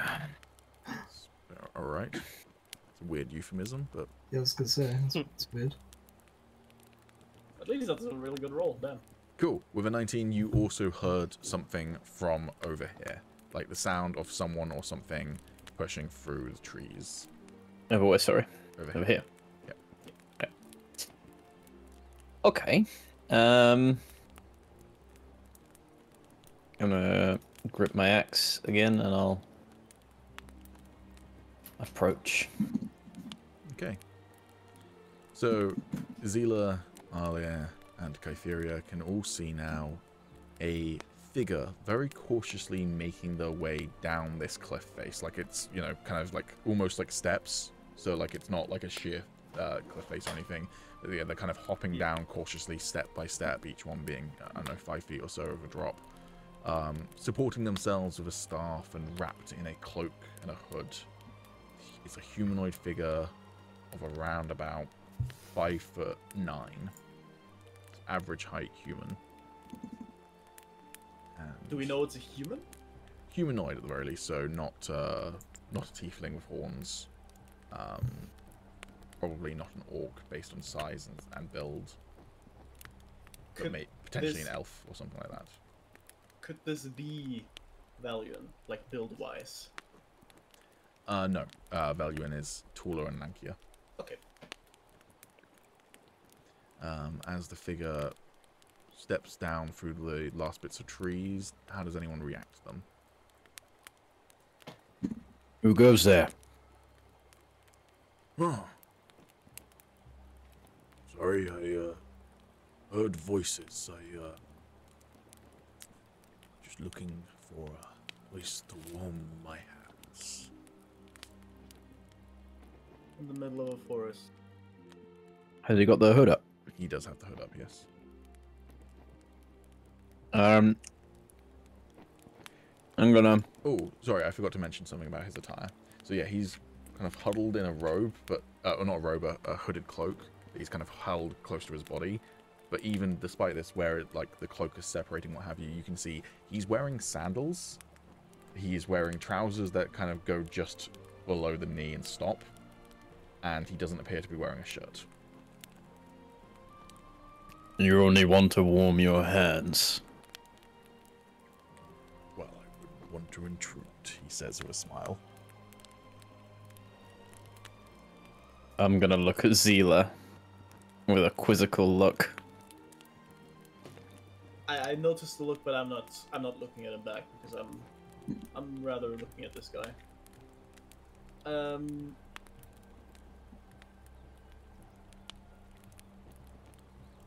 Well, I'll simply say, well, as you can see, our fire is out, so no luck here.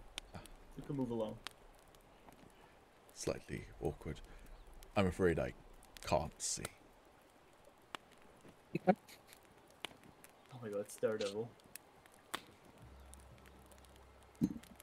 Whoa! He pulls his hood back, and in the moonlight you can see his eyes are kind of pearly white, and yes, he is blind. When he was crackling down those rocks, did he use the stick to like kind of guide himself, or did he? He used it to support himself, but roll insight to see whether he was also guiding himself a bit. Is this fucking Eliza's master? You're not sure. But now that he's pulled his hood off, let me quickly change his token.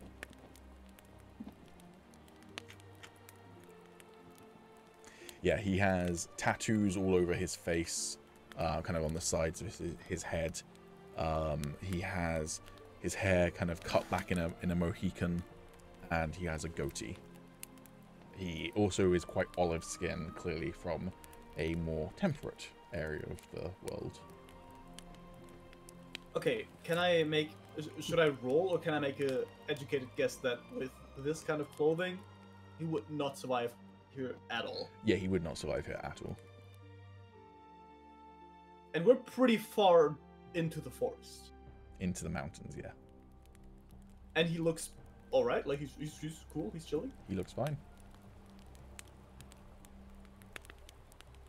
Okay, Are now you not- like, yeah, I'll look at Arlyre this time. Like I'm also like putting. I'm kind of curious to see how this plays out.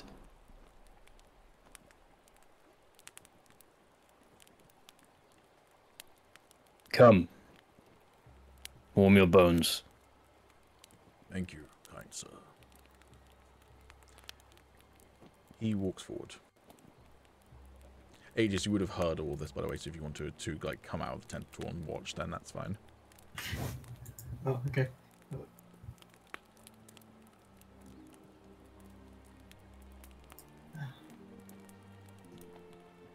I'll follow him closely, I guess.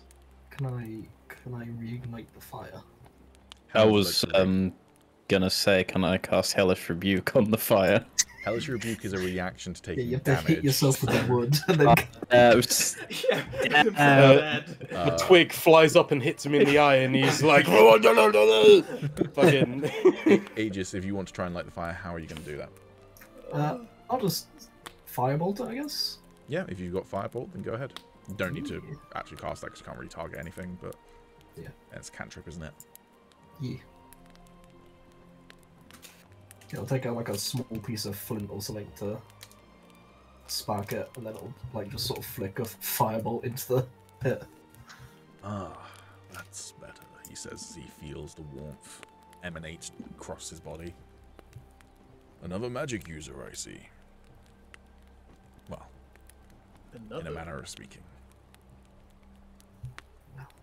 It's not much, but He crouches down by the fire and starts to warm his hands. I'll put my weapons away for now. K Fury has done the same. Thinking you're saying Guy Fieri. K Fury. every time she used to fucking sneak attacks, it's like, oh yeah, this is Flavor Town. Stabs and kidneys. Now then. You come out here this far dressed like that. Purpose warms you, so what is it? Well, it's quite simple, really. I didn't intend to be here. Well, not a place you should be. What was that, sorry? Not a place you should be. No. It's, not quite sure where we are. A mountain range, clearly. And cold. We know where we are? Yes. Like exactly? Yeah, you are in the Lehlion Mountains. South of Arzahmoar, north of the fledgling kingdom of Elysia.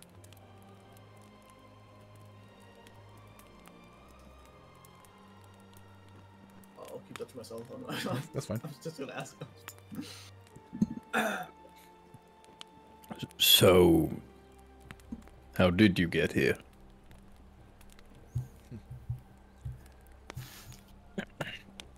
Teleportation.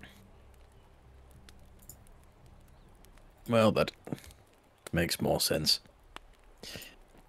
What was your chosen... Well, what was your actual destination supposed to be? Well, simply the shoreline of Stone Bay. So my ship was under attack. Duh. I simply would wish to make it to shore before we sank. How badly did he overshoot it? Well, Stone Bay. We can pop over to the world map. Yeah, let's pop over the map. Yeah.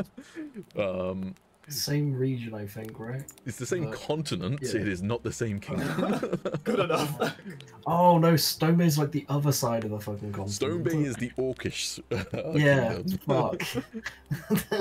It's basically as far far east away. as you can go in this continent, and we're as far west as you can go in this continent.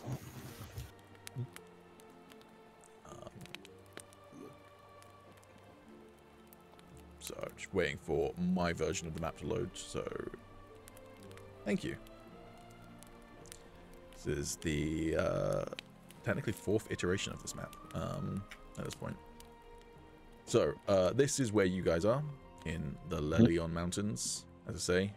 Pretty much as far west as you can go in this continent. And... Stone Bay, if you go basically due east, is, I don't think you'll see the name of it, but it's this this big area here. Hold on. Yeah, exactly. This entire kind of coastline is Stone Bay. Oh boy. Yeah. So in fact, you would definitely know, Arlia, it's Stone Bay includes the south kind of end of the Great Rift. So the valley where the tieflings call home. Stone Bay is like the southern coast of that valley as well. Like me, my friend, you are far from where you should be. Well, I'm guessing I'm not anywhere near the Lehlion Mountains, which is the mountains you call home, based on the snow. I wish we were. You're a tiefling, yes? Correct. This is a slightly awkward question for me to ask. I've only ever known 2 of your kinsmen. They thought they were the last of their kind. Where do you hail from? The last of their kind. Well, I come from the Rift. The Great Rift. Quite an inhospitable land, yes? Well, it's quite lush, actually. A bit hard to traverse through. You see he does a double take. I think the cold may have affected your senses. Yes. Can I roll an arcana? Yes. Fuck. So close to a 20 as well. I mean, he said that he was a magic user. He's probably magical. He said travel by teleportation, and location getting wrong or extremely wrong is one thing, but it could fuck up something else like time. That's my observation. Time travel's not real. Don't know what you're talking about. Ah, okay. Not yet. Anyway, I'll point out a question of.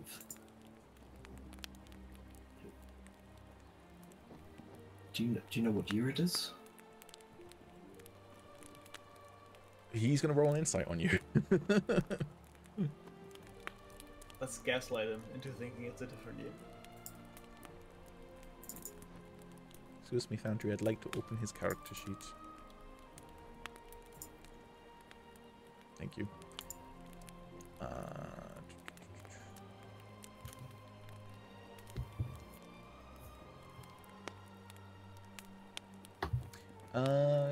Cool.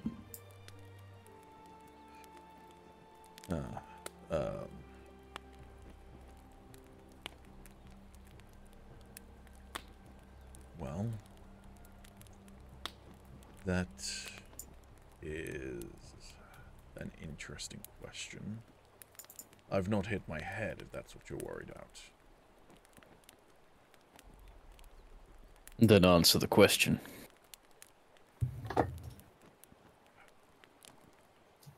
$12.61. Now, I mentioned at the top of the campaign that we are using the term 18 AC, and that technically it is not 18 AC in universe, but I just didn't want to change the year system. So in universe, you would call this some other year. Doesn't really matter which.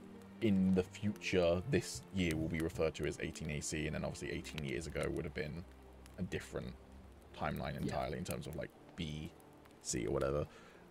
So either way, that year is definitely wrong. By quite a bit. Margin?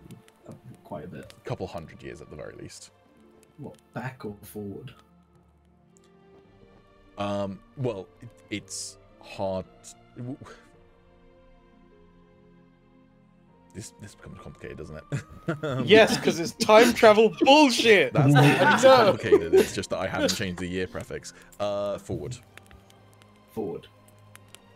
So you think Us forward or he's forward? He's forward. He's forward, yeah.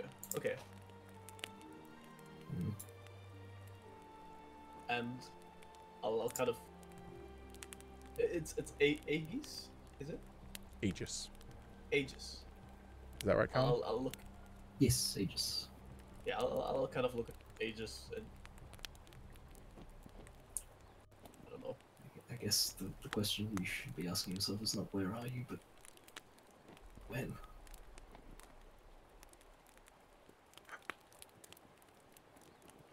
Okay. When am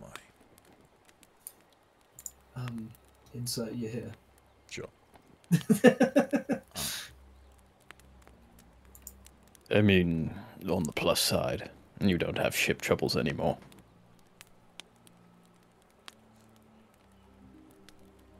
Right.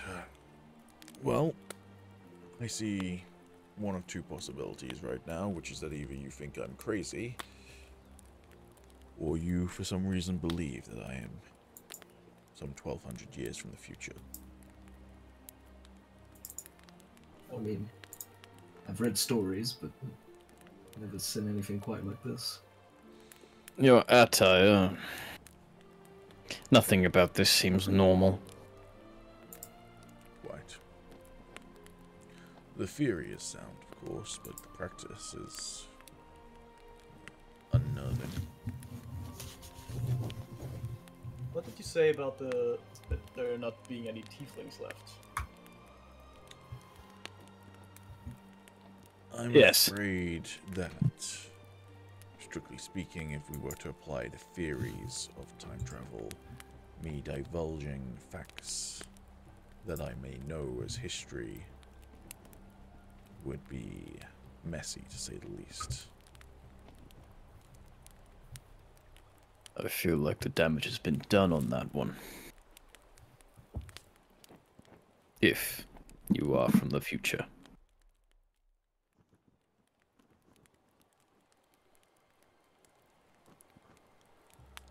Yes, well. May I ask a question now? Who's he looking at?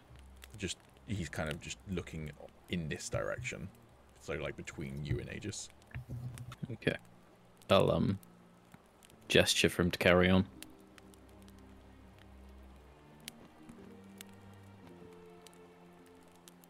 I also want to see if, Yes, you can continue. Sorry for my friend's ignorance. Oh, God, God. Thank I was giving you a second to like. It's cancelled. You have quite a large tent, enough for at least 2 people, plus 2 bedrolls, plus a third tent, plus a second tent. Yet there are only 4 of you. Surely it'd make sense to leave one of the bedrolls or a tent behind. Well, that's quite a complicated story. He raises an eyebrow like, come on, bro, really? You didn't happen to see a drow on your travels, did you? I did not come across anyone else, no. Well, some strange happenings arose, and when we went to investigate, our friend who was still in his bedroll disappeared. I see. There's no trace.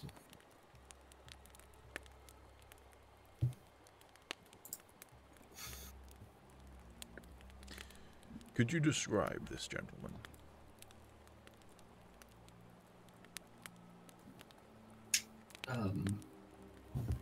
I mean, as I said, drow male, white hair. He had some sort of affliction, so he really would be not walking around or anything, but as I said, just disappeared.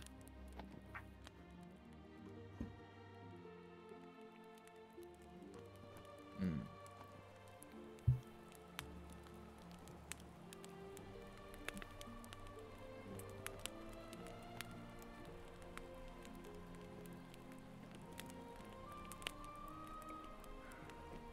More details. Its facial structure, eye color, as much as you can give me.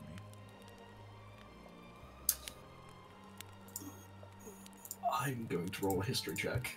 That's fine. Those are details I would not have been looking at trying to treat the man. You weren't taking in his beautiful eyes? No, not really. The curve of his smile? Alright.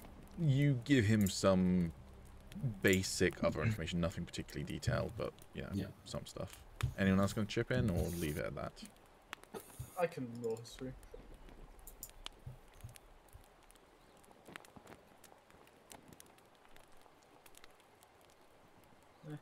Okay.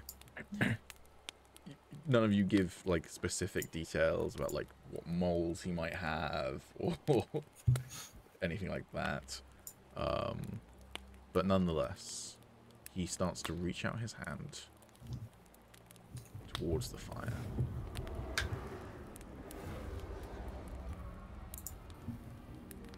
eyes kind of roll back.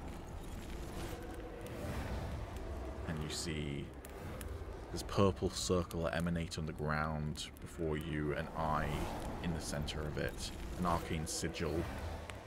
For anyone familiar with magic, probably Aegis and potentially some of the others, you would recognize this as the symbol of divination.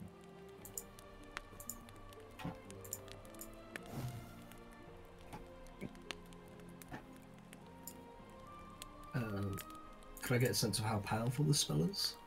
You can roll an Arcana for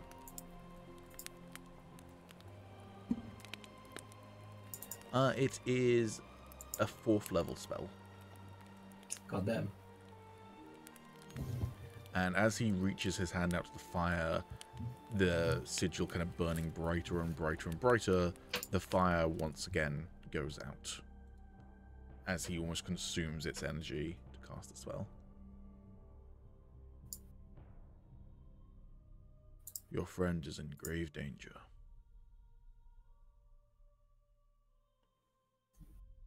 Where is he? He stands up. I can lead you to him. He's not far. I'll sort of just look around at the rest of the guys.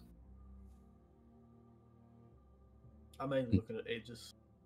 Do you mean from his sickness or a new danger?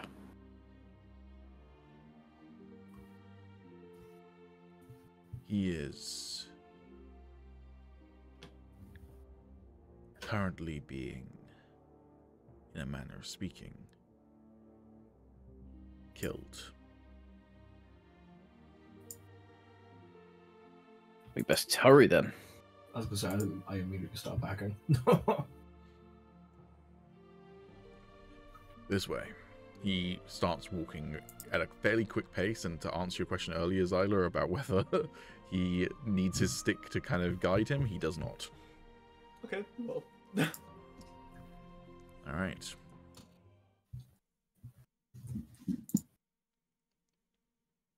Back in the lair. Ben's getting that accuracy.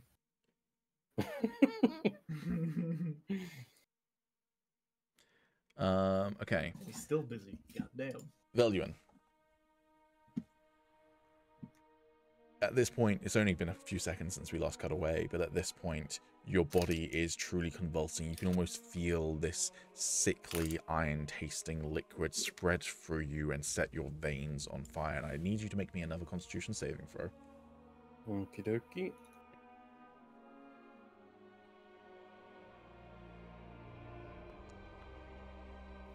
Damn, nice. Still pretty good at con, but at this point, it's too much to not resist fully. So you break free from the kiss, and you see her tongue kind of, as I say, kind of, it was split open before, and it was like someone had dragged a knife through it right to the base, and it had also elongated like a serpent's tongue. It suddenly kind of flaps and then comes back together, spraying just a tiny flick of blood on you, and then back into her mouth as your head starts to shake, trying to spit out as much of this liquid as you can. And then, as you feel movement in your skull, and flesh starts to split apart in your forehead, causing blood to pour down your head, how does Veluan react to this searing pain in his body, the thing, whatever it is, protruding now from his skull and growing, and your body is going through some sort of metamorphosis, some sort of transformation? How does he react? He's gonna sort of like scrabble onto his knees, holding his head, kind of like feeling whatever this is grow out, and just like scream in agony, just kind of like he's trying to keep his hands to his head, but like it's almost like he's trying to rip his arms down at the same time. She steps back to admire her work as the things that are growing from your head, they're almost like horns, but they start to curve backwards into some sort of crown made of bone and wood. Your teeth become a little bit sharper, your wounds, they start to heal, and you realize just how ridiculous this entire thing is. It's... You were going to die, and you thought this isn't your fate, and now fate has handed you this? What do you do? I'm gonna like is it like, am I still Still transforming? going, yeah. Yeah. I'm just kind of like looking at my hands, just kind of like in shock, basically thinking to myself like, yeah, like this is ridiculous, but like what have I sort of done? Like, what am I becoming? What have I just given up? As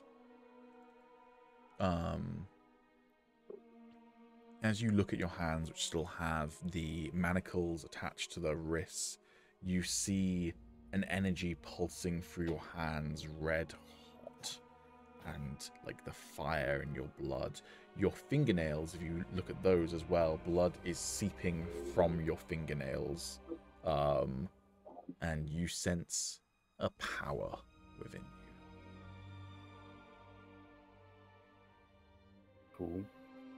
cool. Side character. And then, finally, everything feels like it stops just as you feel wetness from your eyes as blood starts to pour from them. You feel the transformation is complete. And whatever's just happened to you, well, whatever chained you to this fate, those chains are broken. Very sick.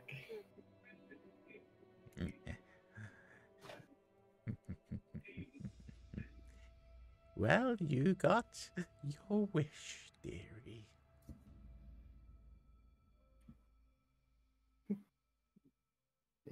It appears so. The blood you will spill for me shall be a glorious tribute.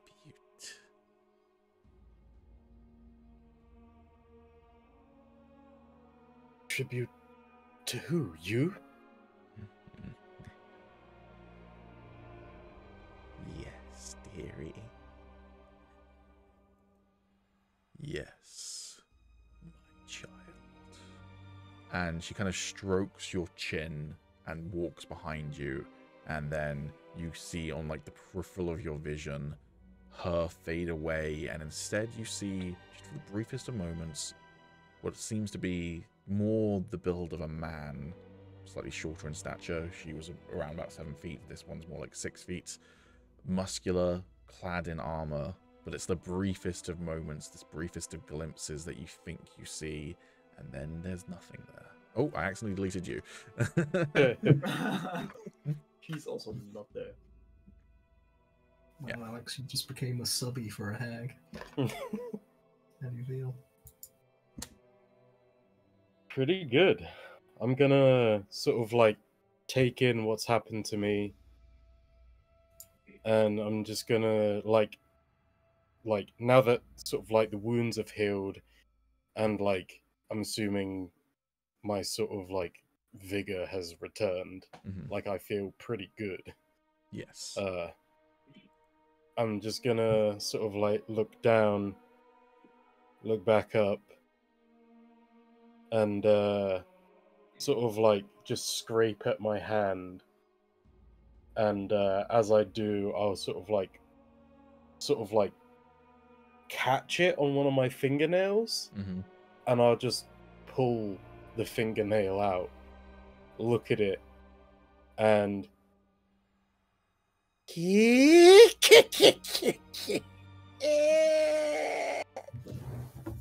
Yes. and then I'll place it back in. A sharp jolt of pain shoots through your arm when you do that. And it feels good. And I'll sort of like move around, and like my bones just kind of click as I like my head stays in one place while my shoulders just kind of like move and settle themselves. Mm-hmm. Yeah, you... it's up to you whether you carried yourself like this before, but you now kind of carry yourself like... It's hard to explain without going to video game terms, but you know, like those enemies in some video games that kind of are just like very kind of like sort of Janky. floaty, Yeah. lanky humanoids that like Lanky, yeah, do that's lots of spinny attacks, and that's the vibe you're giving off Yeah. right now. Sort of Very acrobatic, floaty. but in like a sort of acrobatic, but in a sort of escape artist sort of way. Yeah. You're contortionist. That's the phrase I'm looking for. Yeah. And you are alone in this room. I'll sort of like twist my neck and then move the rest of my body behind me to look at the door, or doorway at least. Mhm. And I'll sort of like try and pick myself up off of the floor and amble towards it. Okay, can you give me a perception check? Yes. Oh, and also a nature check, because I don't think I asked you for one before. Oh, right, yeah. Damn, 2 9s. Damn. The second 9 becomes a 12. That's enough for me to be able to tell you, not specifically what type of hag, but the fact that that was definitely a hag you were dealing with. Obviously, that last couple of moments as they passed by you brought that a little bit into question, but at the very least, they took on the visuals of a hag and sort of the persona of a hag. With that 10, what I'm going to tell you is you can see these sigils on the floor. Clearly some sort of ritual has been prepared here. Red energy. It's no longer flowing, actually. Let's remove that. But it was flowing in here. I think it's that one. Nope. That one. Yeah, there's now a kind of cool, just pale light to the etchings in the floor that have been carved in with what looks like basically like a sharp nail in the stone, kind of like you'd imagine a prisoner might, you know, with like a file carve the days that they've been in jail on the wall. That sort of like level of precision. With a 10 though, yeah, as I say, you can see that these ritual markings on there. You can see the doorway, but that's about it. There doesn't appear to be anything else in the room. Okay. So can I try and go to the door? Yeah.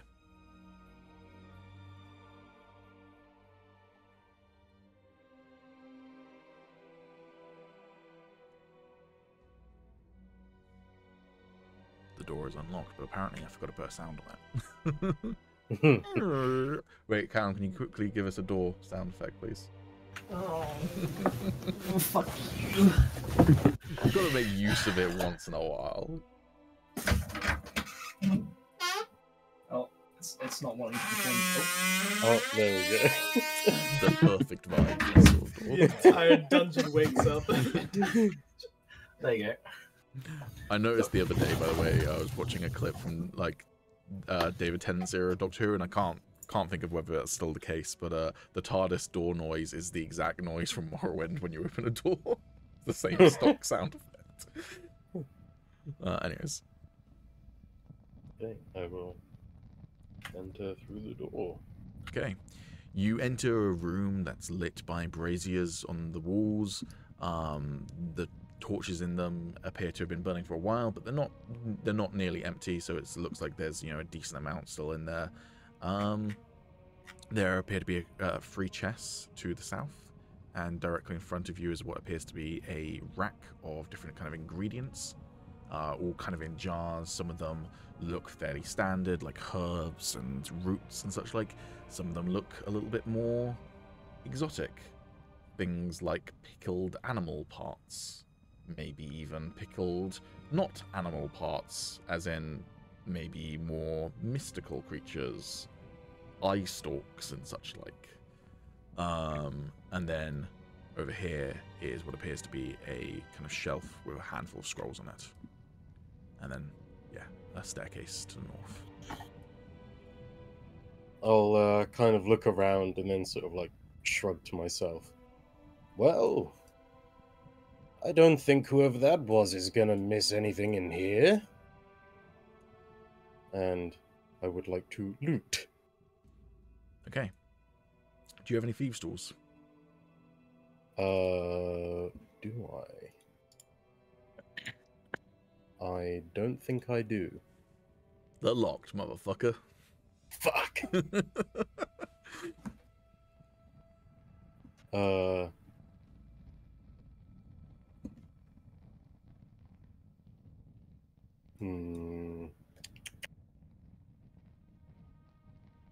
Can I look around for a key? Yeah, sure. I'll say that's an investigation check. Okay.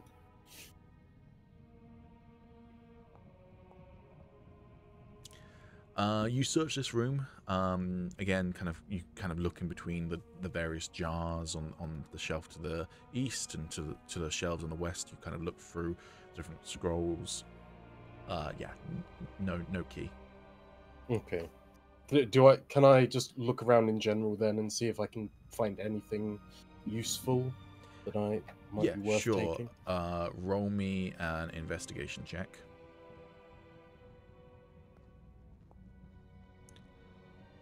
Oh boy. That's a nat 20. Okay, I'm not gonna let you have a nat 20 on both. I'm gonna let you loot stuff from both, but I'm not gonna give you a nat 20 for both. So what do you want the nat 20 to apply to?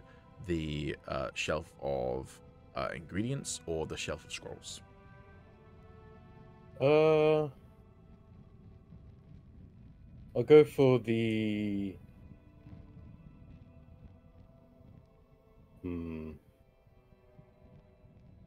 I'll go for the ingredients. Cool.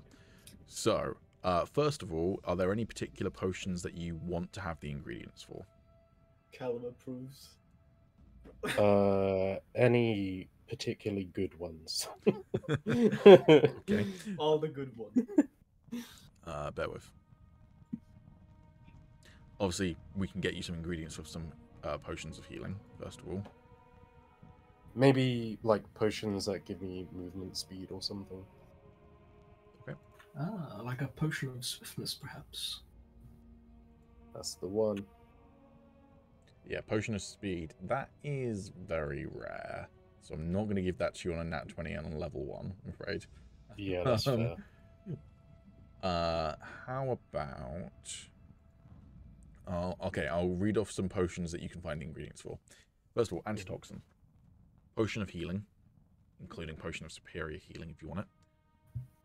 Marusa balm, pepper peppers, potion of plant speak, soothing salve, quenching pilfer, willow shade oil, elixir of health, liquid luck, polymorph potion, potion of restoration, potion of revival, or tincture of werewolf's bane. Potion of revival?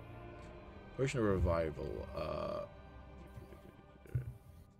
Drinking this potion has no effect on living people, but when poured down the throat of a person who died within a minute of administration, it revives them, returning them to 1 HP. This does not work if they died of old age, nor can it repair any missing body parts. Sick, I'll take that. That sounds really good, damn. Yeah. Cool. You aren't getting the potion, just to be clear. You are getting the ingredients of the potion. It still needs to be crafted. Yeah. So you are going to get then 1 acid dew. So you're only going to get enough for 1 as well. I'm not going to go overboard. Why did I'm such a moron. I closed the fucking ingredients before I finished moving them over. It's fine. It was pretty quick to get back in. Right. So, Dream Lily.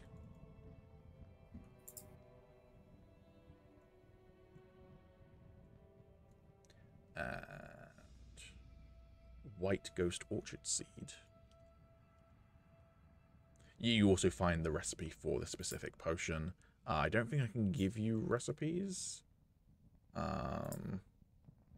But you can just make a note that you know how to make a potion of revival. Right, how do I add something to my journal? So you go into your journal, and yeah, you should just be able to do add page, or you can add it to an existing page if you want to, but you do add page, and then it should give you the option to give it a title. And then if you hover over the kind of main section, there should be a pencil symbol, which is where you can edit it. Alright. I'll just write that down in notes. I assume, Pete, for learning like higher level potions and stuff, we would have to read books. Read books, exactly. Okay. Or buy specific recipes. Just to note as well, Alex, or anyone making journal notes in Foundry, if you use, there should be the ability to create like a title over, and like there should be like the formatting options when you're editing, and one of them is to like add a title. Adding a title basically adds a section that you can like jump to on your contents page. So if you like look at your About Me, backstory, and rumors are both things that you can jump to because they are titles, if that makes sense. So basically, just if you want quick access, add a title to a section before doing it. Cool. So those are all in your inventory. And then also, because you rolled a nat 20, that was just for something specific. Roll me a d4, and you're going to get to roll on the all plants thing 4 times. Or not 4 times, however many you get on of d4. 2. Cool. So I'm going to roll on this for you just to save us the effort of you having to type in a manual roll, because it's a weird number.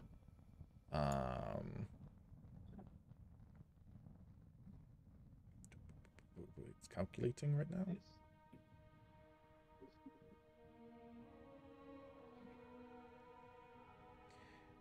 You find some Marusa twigs. And you find some...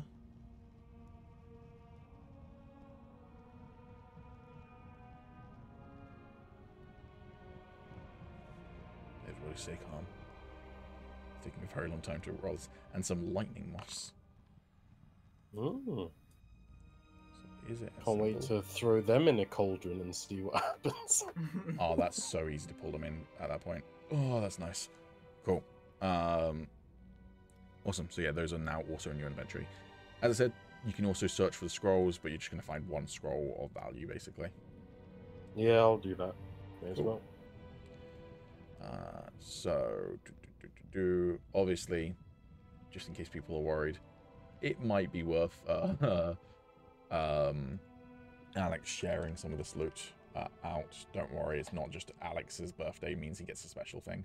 It's also not his birthday today, but just roll me one more D2 or D4, whatever, a dice, because I just need odd or even.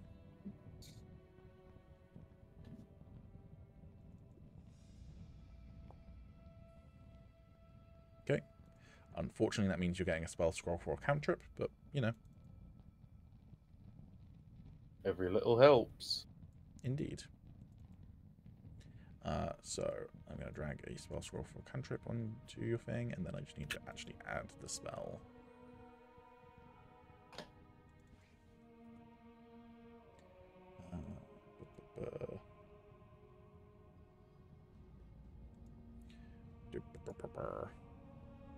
Meanwhile, Alex is having like a pretty chill, just like, ooh, I'm looting stuff. Meanwhile, everyone else rushing as fast as they can to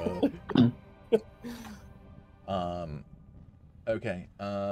Sorry, one last roll from you. Can you roll me a 1d26? 1d26? Yeah, to determine what letter of the alphabet. Is that a thing? You can just type in any like custom number and it'll just roll it for you. 12, so A, B, C, D, E, F, G, H, I, J, K, L, L. Damn, I'm gonna take a fatty L, am I? You find a spell scroll of light. Oh, sick. Do you have dark vision?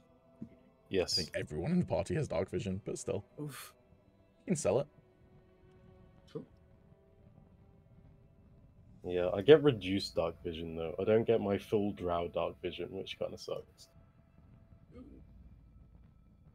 Yes, so that's the point. You are no longer a drow. Would you like to say for the audience what you now are? I am now a hexblood, which means I am technically a fae. Yeah. Hexbloods introduced in Van Richten's Guide to Ravenloft.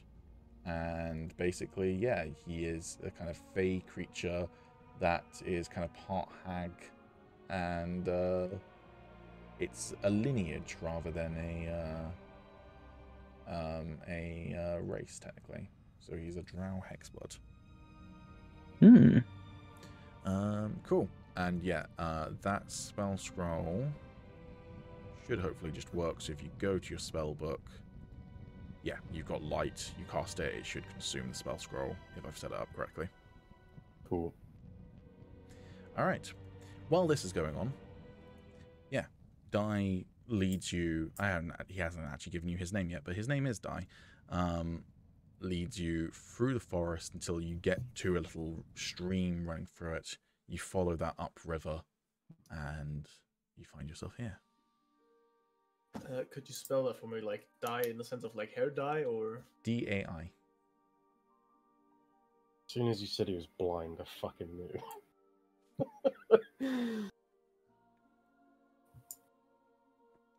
Hey man, the reason why he had to teleport is because Tommy got shot by a bunch of arrows about 10 years ago. Because he was sad that his girlfriend broke up with him, was that it? In character. What was the context? When did I get shot? You were sailing Yeah. Faria's ship. Yeah. And she had basically agreed to not be with you anymore. And you were like, Yeah. I don't care anymore. I'm just going to make sure we get out of this fight alive. So you just kind of stood there while a hail of arrows kept on being shot at you. I don't even remember, man. How do you remember that? I got no idea. Anyways. We almost here? It's just up ahead. There should be a residence.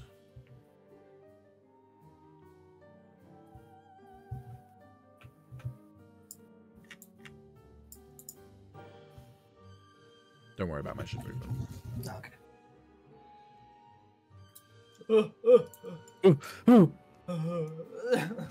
Oh.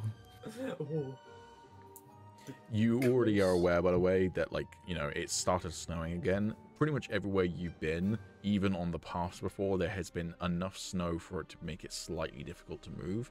The snow has been cleared away here to create a path. Can I make a perception check? Sure.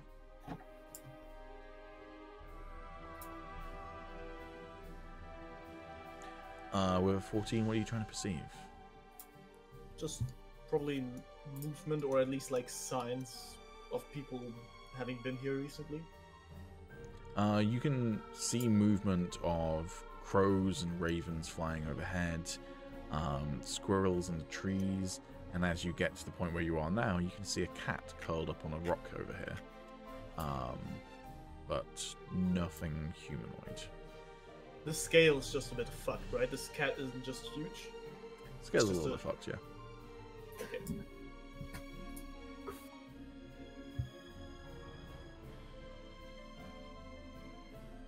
I want to move up to the cat.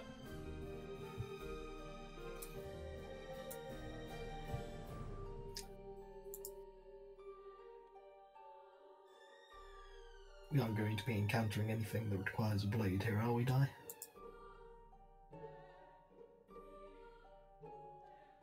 Most likely.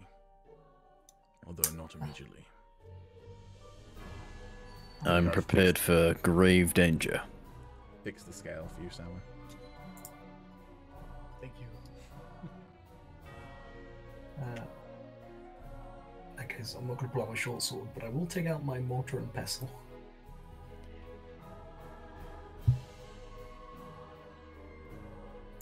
I want to scratch the cat.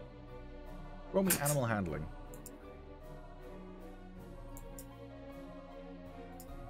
I'm very good at that. I think you meant a different term, so...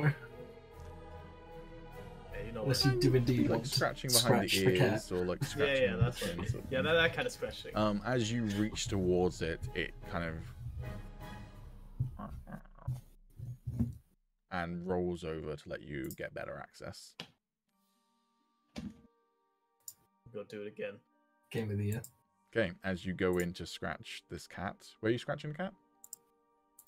Now that I've better access, probably like still behind the ear. That's fine. Okay.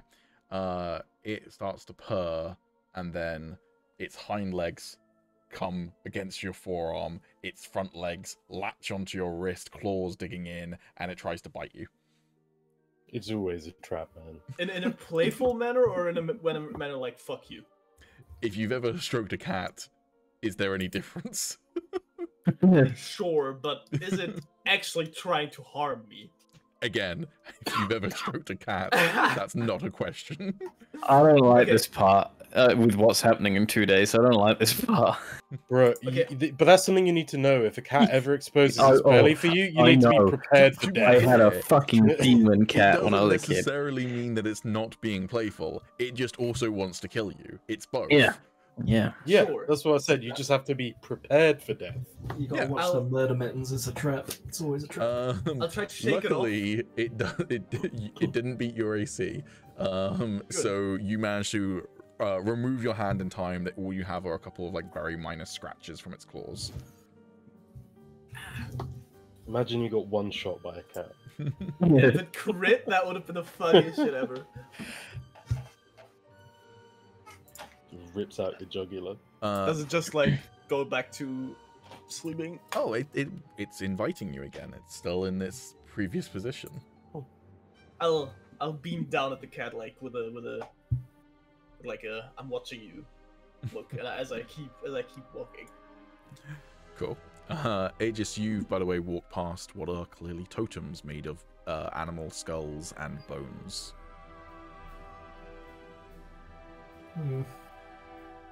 There appears to be a completely dead and abandoned garden here where crops would have been grown once upon a time.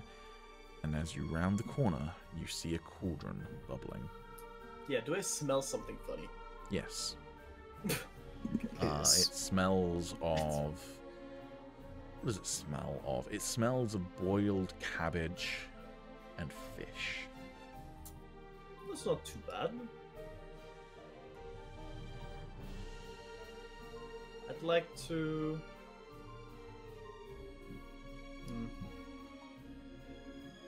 Yeah, I'll draw my weapons, fuck it. I'm prepared. Is this over here? Is this like a barn? Yeah, exactly. Right.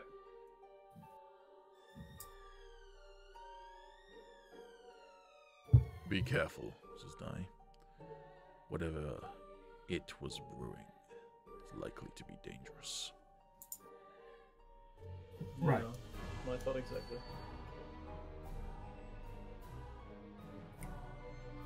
I will not let the curiosity in me take over, and I will just sort of stare at them and walk away. I'm not getting close. Okay. Before you, up kind of hoisted above the rest of the ground, is a circular wooden hut, kind of grown, or not grown, but built around a tree, or the tree has grown through the house. It's not quite clear what, but ultimately they've kind of grown into this sort of symbiotic relationship where the tree becomes part of the tower that spires up from the house. There is a balcony on a second floor, but you can see, because, as I say, the house is kind of built on ramparts, that it does also go underground. There's clearly a basement to this place as well.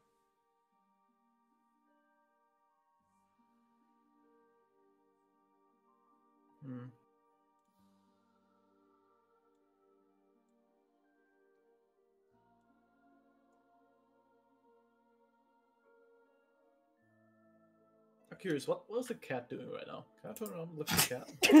It's gone back to sleeping. Okay. Yeah, Leave the cat alone, I'm being Zamo. cautious, man.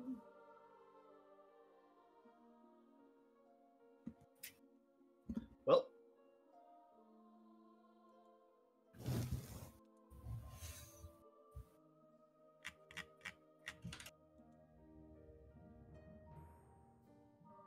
Sorry, Pete, I don't know if you said, but is there an obvious way to get up to the... Yeah, sorry. There is a door right in front of you. Ah, okay. Well... Oh yeah, you can't see, right? Wait, you can't. Yeah, it's not on the map, technically, the door. Is this not an entrance? It is. Well, you're currently pinging a bird, so...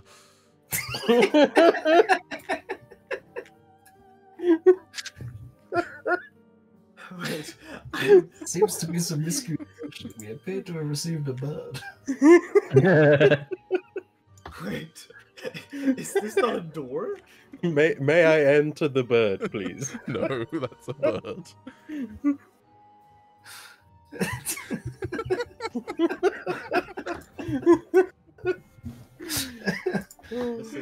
Samo's mind is blown. Things can be birds. Like, even after you guys telling me, this still looks more like a door to me. What the fuck am I seeing? Okay, anyway, just to check with everyone else. Does anyone else think that even looks remotely like a door? No, that's a bird to me. I thought it looked like a hole at first until I mean, looked at it fully, and then I was That's like, what I oh mean. yeah, it's a bird. A hole Like an I could entrance. understand. Yeah. A door is just like... No, not a door, but like an entrance, like a way to enter, I guess. Oh, man. I mean... Anyways, do you enter the house? Should we try knocking? You did say grave danger. Let me just see if it's locked first.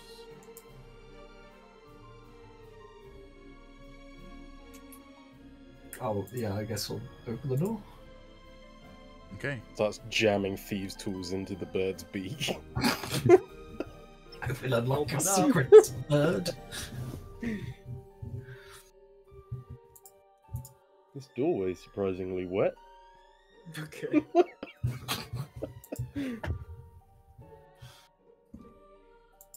Okay, so Aegis, you were going through first, yeah? Sure. Should me or Zila go first? Well, Aegis was the one who said he opened the door. Yeah. Who's going in second? I'll go in. Okay. I'll follow.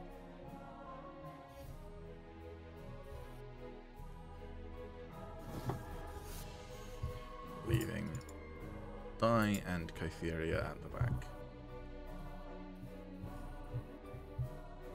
Cool. Veluin, can I get a perception check, please? Okay.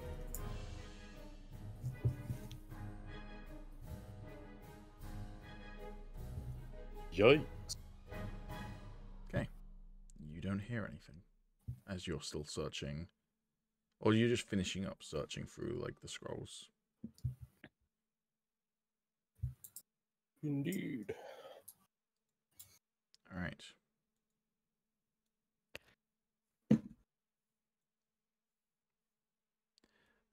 Bear with. Before anyone starts moving.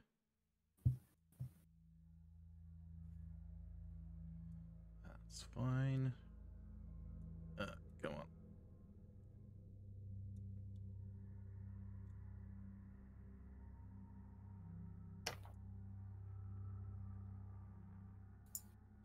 Okay. Right, you open the door.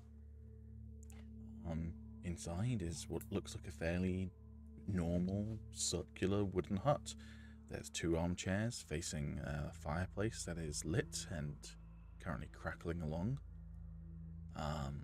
There's a double bed. There's a desk, some bookshelves, a table, and a staircase leading down. At least it's warm. Should I move to the scroll shelf, by the way? Yeah, go ahead.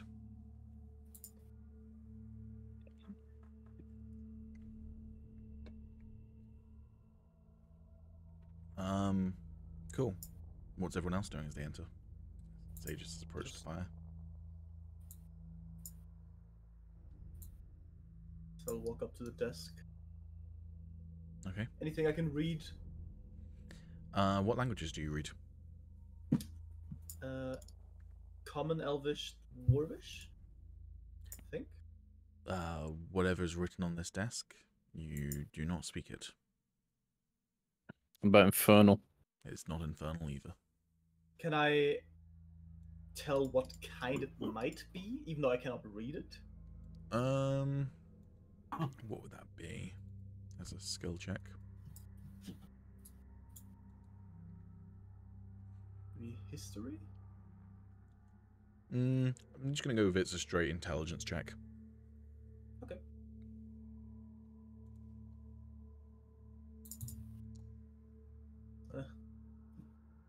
Yeah, you have no idea. Okay. I mean, I'm going to assume it's none of the ones I know. Okay, what languages do you speak? Common, Elvish, Infernal, and Orc. Nope. Damn, motherfucker has the whole fucking library in his head.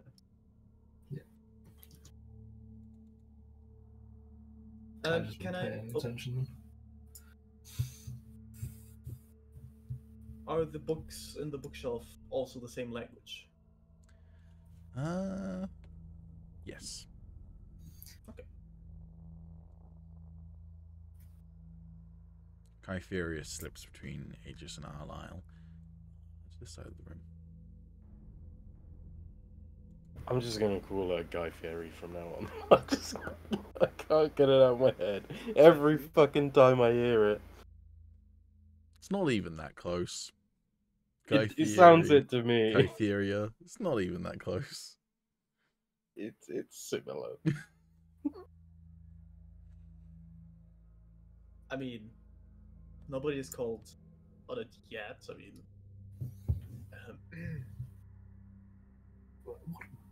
Can I check? thing did you say was living here, Die? A hag. oh, he knew. I'm gonna roll something to know if I know anything about them. Mhm. Sure, I'll join. Sure, that'll be a nature check. He will specify as well what type of hag in just a moment when I double check what type of hag it is. The sexy kind. I mean, it did do tongue action, so. Yeah, exactly. A It's been around. burr hug. A burr hag. There we go. Yeah, heck. Those are shockingly bad. Yep. I wouldn't We have no think fucking about clue. it anyway. It's a bird. Right. Oh. Just because you thought that a bird was a door doesn't mean that everything that you don't know what it is now a bird. Okay? Well, in this place it is. We've got two people with disabilities here. One person that can't tell elevation, and the other person that can't tell doors from fucking it. Zyla's over here going, I don't know what this language is. Must be a bird. Yeah. Yep. They speak bird. Man's like, Corvid? Zyla, do you have thieves' tools? I do not. Then- However, I do have hand axes. If you want to try and break open the chest, it will take probably several minutes and be very loud, but you can do it. Like, I would try to pry them open. The I hand axe is not a fine enough blade to be able to go underneath, like in between. Never mind, then I'll I leave don't- it be for now. I don't mean to interrupt, Zyla, but that might require a more delicate touch. And Well, I will pull out a pouch of thieves' tools. I'll raise my eyes and take a step back, trying not to fall down the stairs. Oh, it's a spiral staircase as well. I was It's gonna hand dangerous. Oh no! Oh no! I mean, I was Also offering Standard them. Empire exclusive. I was offering them to you, but I can give it a go. Oh, I mean, yeah, you can try. Cool, Pete. What are I rolling? You roll thieves' tools. If you roll that, it should include any proficiencies you have. Where are my thieves' tools? There they are. Where are they? Oh! Hell yeah. Cool. You crouch down next to the chest and enter the tools into the lock.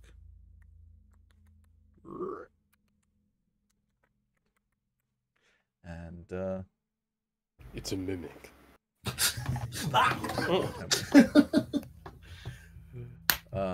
cool. Yeah, I'll allow a slight smirk. And, as I said, a delicate touch. So, I appear to be missing a bunch of items. Okay.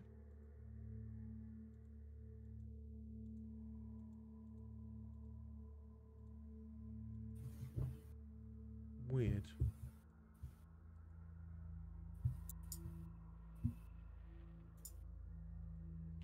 Okay. Deal with that later.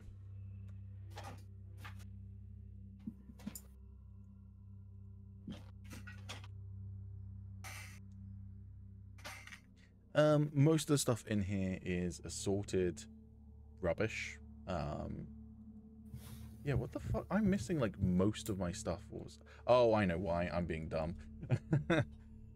I added a module that can like search more accurately by like finding any like references to a word. Yeah, no, And I still had that search on, yeah. so it was missing most stuff. Okay. Why am I only finding potions? What's going on? No, I was only finding things with the word light included in them, and I was going, "This is missing like most items all my in the dark?" game." I can't find my duck. Cool. Yeah, most of it is kind of just assorted knickknacks and crap, basically, just like stuff that is not worthwhile keeping, big scrap pieces of paper, some cloths, that sort of thing. I wouldn't have even looked inside the chest. I would have opened it up, Okay. smirked, and said like whatever I did to Zyla, and then just walk off. Zyla, do you look in first? Sure. It's a mimic. Also, isn't your name Zila? Zila, Oh, sorry. yeah, sorry. Yeah, it's alright. It's not alright, correct me if I'm getting it wrong, man. Yeah, you fucking idiot. Yeah, you son of a bitch. Damn. Yeah, you cunt. Whoa.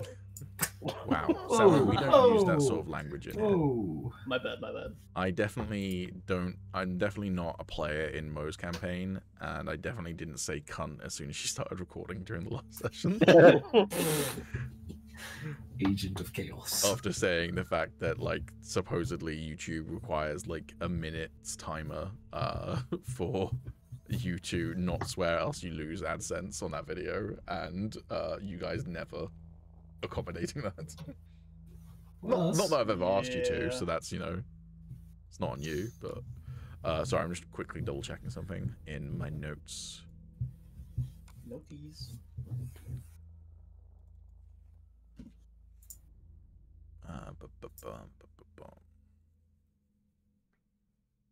PDF opening.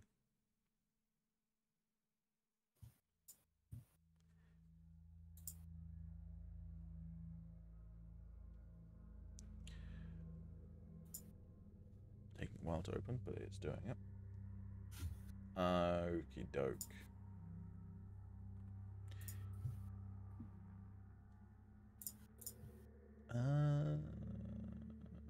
Actually, no. I don't even know why I'm looking this up. We're just gonna make this very, very simple.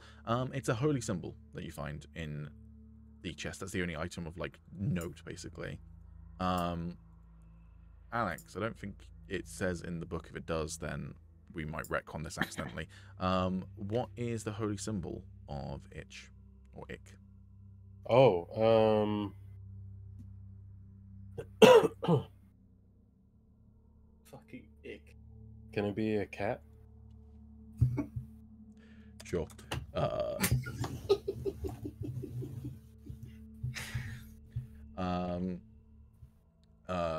Zila, feel free to give me a religion check. That's her in the corner. Please let it be a bad roll. That's her by the chest. Trying to figure out a cat religion. What? Yeah, it is the symbol, kind of like a witch's necklace. It is a necklace with a bronze kind of cat head on it that you recognize as the symbol of Ichosing. This is why I fucking hate his name. Eco Sanguinatus. Eco Sanguinatus. God damn. I'll keep it for now. Okay, it's in your inventory.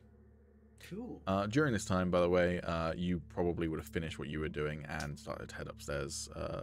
So, Lehlion, you head upstairs. Unless you want to stay downstairs. No, I'll head upstairs. Seeing as I'm heading upstairs as well, I'll draw my rapiers. Okay. Then, yeah, give a description to the group as you start to come up the stairs. The others probably start to hear someone, walking up the stairs. But yeah, give them a description as you head up the stairs with your twin rapiers drawn. Okay, so you see someone that resembles Veluin. However, you notice that this figure walking up the stairs is even more sort of underweight than Veluin was. Sort of like skin like tore on the bones so you can see pretty much everything. His limbs are now rickety and boil covered, and they seem to sit and hang in unnatural ways, so he looks like even more of a walking corpse than he did before. You notice that his eyes appear to be pools of blood with now cracked black pupils that produce a steady trickle down his face but never seem to escape it. His hair is sort of like finned and it's similar length, still ashen white, but the sort of like tips and everything are basically like covered in blood and sort of like stuck to his face, especially where the blood is sort of like pouring down from his eyes. He's sort of got like more color in his face again now, so he's like a lot darker. And most of his teeth are either rotten or in an advanced state of decay. He generally looks very fucked. So we hear this before we see anything. Mm-hmm. You just hear like the slow padding of someone walking up the stairs. I'll have my weapons drawn and look down like a battle position. Okay. Anyone else reacting? As I prepare to cast a fireball. Okay. As Don't you see do, me yet. as you do that, Dai steps forward to you and just puts his hand gently on your shoulder to be like, "Don't."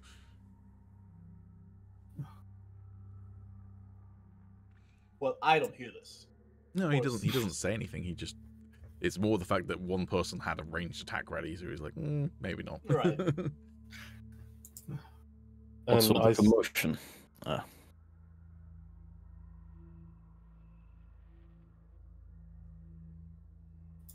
are you going to say, Alex? Do I see Zila at the top of the stairs? Mhm. As I approach then, I would just say, Zila! Did you come here looking for me?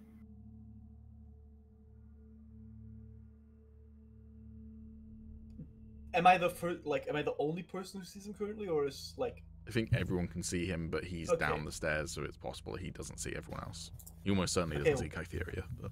Well, with everything that happened, with like all the hallucinations and stuff or whatever, I think I'll just turn around to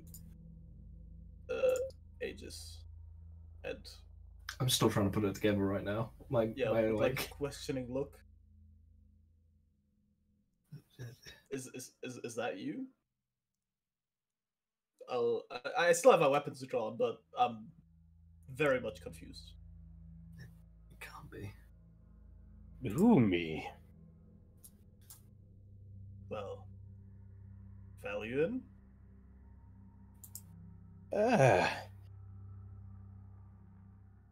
Lehlion is, that's a name that I don't deserve right now. I become nothing. Well, I'll lower my weapons a little bit. But I have to call you something.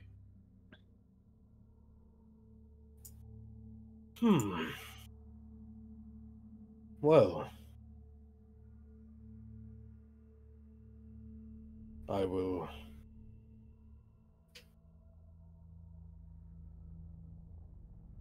continue on with my plan. So, as I have become ruined, I shall continue to fight for the ruined. That sounds good to me. Has a nice ring to it.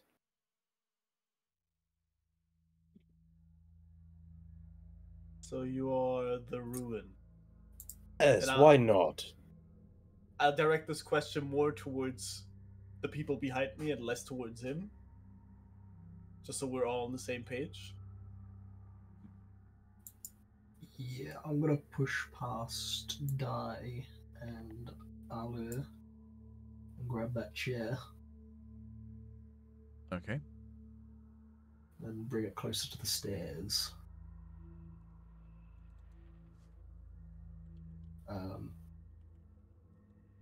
As I then will go over to to our boy.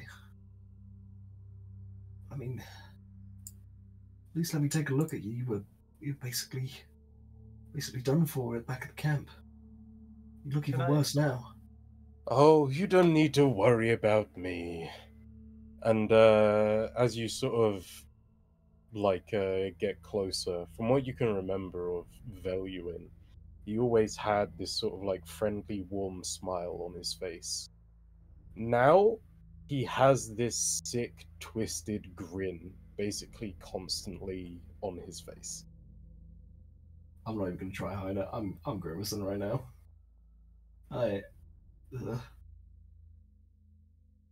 Honestly, I've never felt better.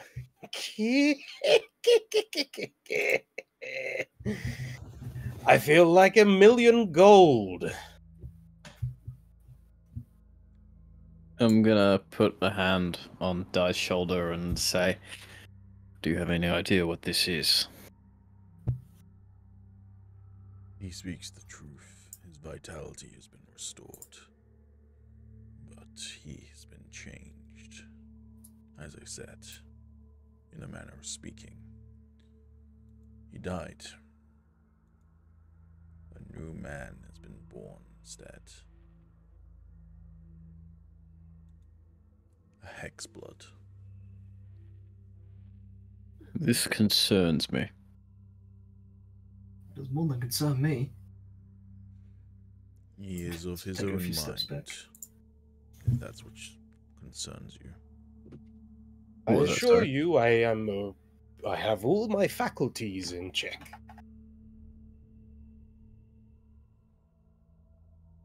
What about your goals? They stay the same. I wish to protect those who cannot protect themselves.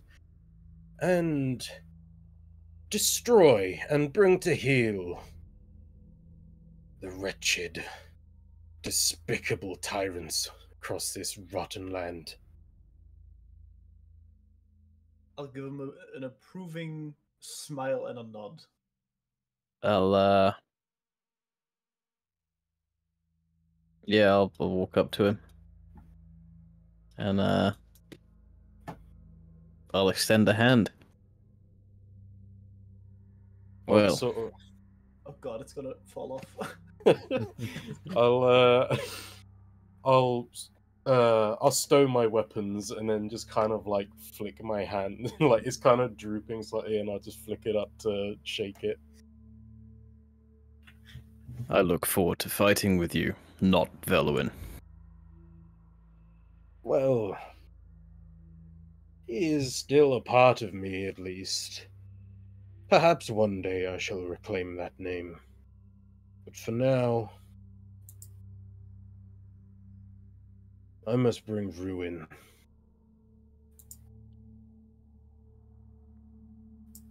I'm sure our enemies will cower. And that's the idea. Speaking of our enemies, says Dai, the hag has returned. Oh. And if he made a deal with it, even if he wishes to, he will not be able to strike it. Oh. In all fairness, it did give me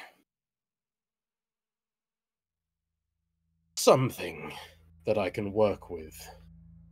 Perhaps it isn't all bad?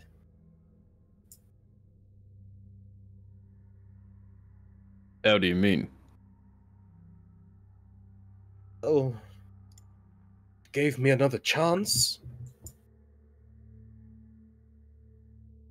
Well, can't argue with that.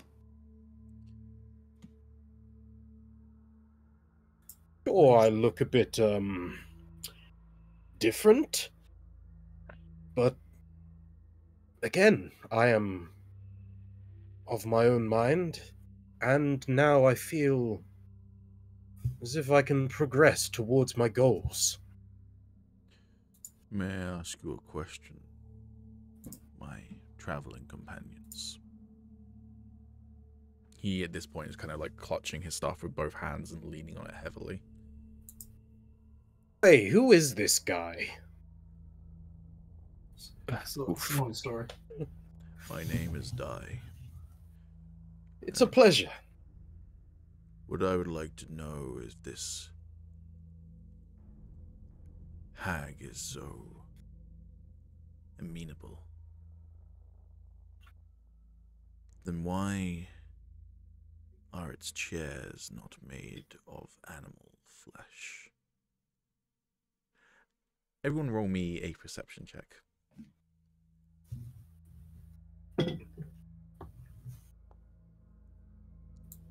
I'm worried now that I've just moved a chair. Man, my rolls. Oh, damn. Nat 20. As I said, I'm worried that I just moved a chair. Yeah, as you look at the chair that you moved, you notice that the leather on it is cured differently to how you'd cure something like deer leather or bear leather, and you know, sorts of leather you might come across, or like meat that you might come across in the mountains that you could then turn and cure into leather.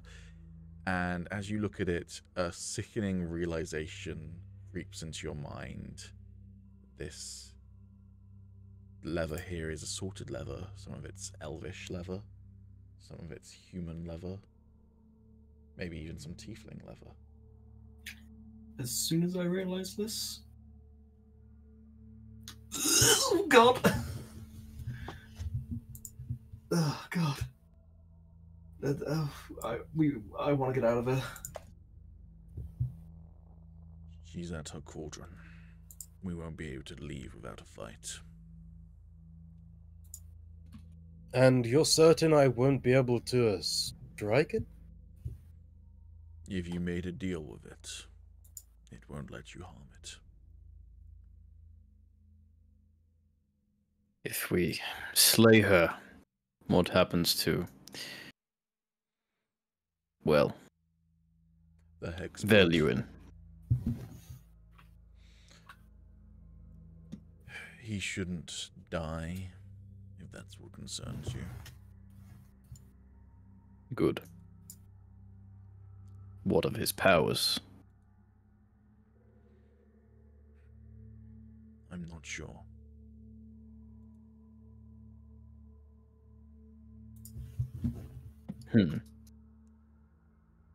Well, I may as well try and strike it.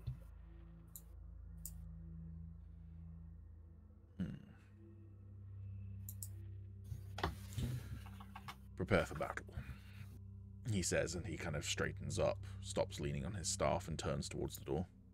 I'd like to draw my swords again. Oh, mine's still drawn. I'm gonna grip my axe and group up next to Cytheria and just grin at her and say, well, it would seem your concerns have been dismantled. She walks up next to you, drawing her daggers and kind of twirling them, and just goes, yeah, and just replaced with a whole fuck ton more. Okay, your choice. You gonna wait for it to come inside, or are you gonna head outside and fight it outside? Can I come up the stairs a bit more? Yes. No. Yeah. My votes go out. I'd probably say Okay. Bit cramped in here. it might have layer actions. I would be incredibly cool to throw at you a enemy with lair actions at level. To be clear, I need to state something for the record. I had to make this a weaker hag than normal because Alex wrote in his backstory that he wanted to have an interaction with a hag, and I was like, well, it makes sense to do a fight with a hag then. But even the lowest rating hag is still probably too much for you guys to handle. Now, you do have Dai, but I'm not going to let Dai go ham on this thing. So He wishes it away. Fuck you. he can't. He doesn't have wish. But I mean, basically, there is a spell, so you'd have logic. something very high. Look at that. He did, but he's also used up a lot of spell slots True. before he met you guys. Right, marching order, please. Probably just same that we entered, no, only with ages. Not the same that we entered. I'm Yeah, not yeah. going Oh, first. God, I was no. about to say, just with ages behind. Yeah, Yeah, I'll go front. I wouldn't mind going towards the front as well. I just need to clarify something about the layout of the battle map as well. This isn't a door. Okay. This isn't a door. Okay. And this isn't a door. What about this? I can't see your ping. But probably not a Can't see door. You're pinging birds On the barn? against ammo. Oh. On the barn? Yeah, no, that's a door. Okay. Cool. Remind me to enter that. Alright, yeah, as you walk out the door, you see her at her cauldron, and she doesn't immediately react to hearing the door open. Instead, as she turns a ladle in her cauldron, instead, you hear her sing. Blood drops on roses and guts from little kittens. Oh. Hello, dearie. You shouldn't enter someone's house without their permission. Can I tell if it's the same hag? Roll me an insight check.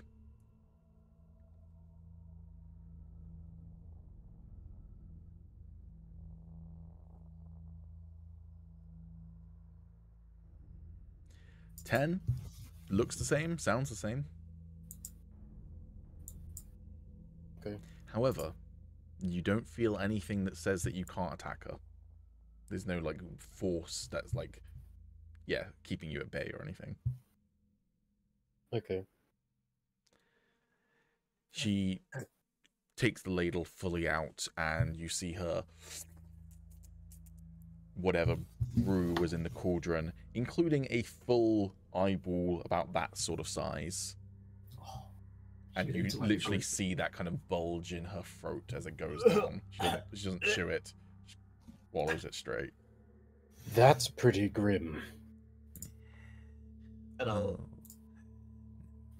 Where are your manners, uninvited guests, and insulting my cooking? In case we should leave, then we apologize. We'll just head right out. No, I think instead I'll see how you taste. It's worth a try. We have no plan on. We have no. We have no plan on being any part of your recipes, witch. How dare you? I'm not a witch. I am a hag brood. And with that, I'm a rock. roll initiatives. It starts all over again, the shit initiative. No. Why'd I even bother playing Dex characters, man? Oh, what? Everyone's rolling. Yeah, jack shit. fucking trust. What the fuck Yeah, is you- happening? You've got the best one of What all of the the party fuck? players. Yeah, I'm just not prepared to fight her, to be honest. I Don't want to did, become a chair, also don't want to fight her. I did send a message on the Foundry Discord just asking whether he could, whether like any of the developers could just fuck your rolls over for initiative. So I have rolled a 4. How am I the best? The fuck? High initiative, that's why. Okay, that's Tragic. also not true. It's a 7 overall.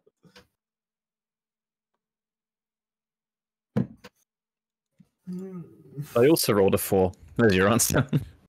Yeah, what the fuck? I also rolled a 4. Wait, what did the Ruined roll? I rolled a Damn. 2. That's fucking Oh yeah, tragic. damn. cool. You may notice something pop up at the bottom of your screen. If it hasn't popped up yet, it'll pop up later.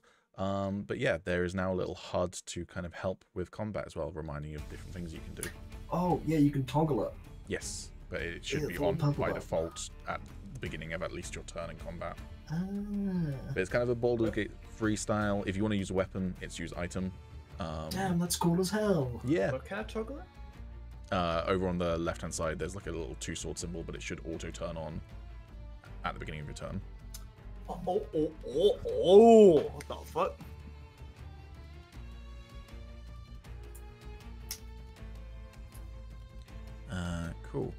Yeah. Oh, does it also show who's going next in the turn order with the Yes. little icon? Oh, that's cool.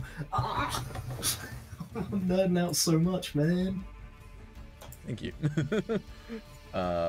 Cool.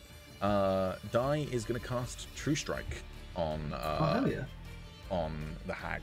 So he points his finger out, closing his eyes, but he's already blind. Staff out to one side, and you see his kind of his eyelids start to glow, like flames have been lit underneath them as blue light shines from them, and he's going to get advantage on his first attack roll against the target, provided that the spell hasn't ended. It is a concentration spell.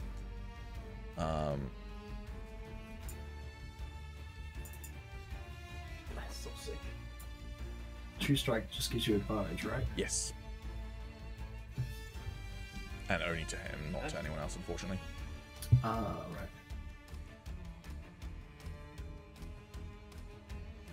Oh, and you can see whose turn it is and whose next turn it is. Oh, that is so sick.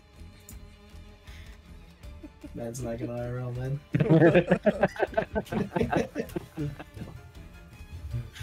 Alright, Kytheria is going to roll an acrobatics check to hop over the railing. Rogue stuff. That's fine.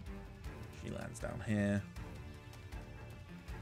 You'll also notice when it gets to you moving, by the way, that you don't have to do measured movement anymore. It does track how much movement you've used as well without doing measured. That's cool. Obviously, feel free to still use measured movement.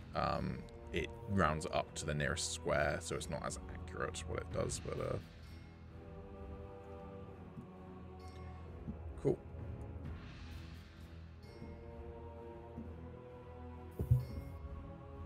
She's a little bit closer. And she will attack. Attack.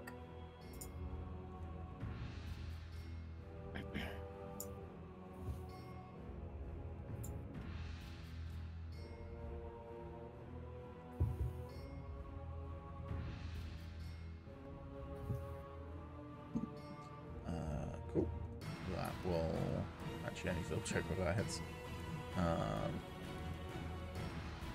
That does hit.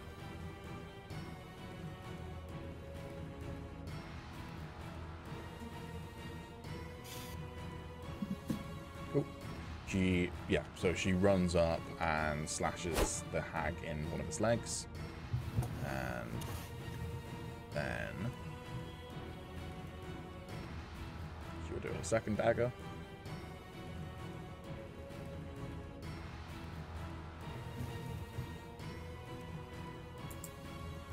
That one misses. Alright. Hag's turn.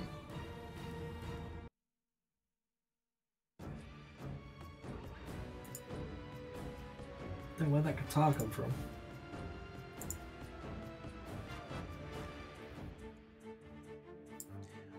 For now, she's gonna claw Kytheria.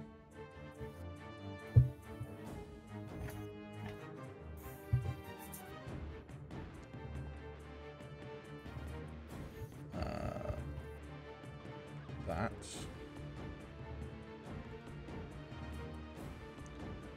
hits.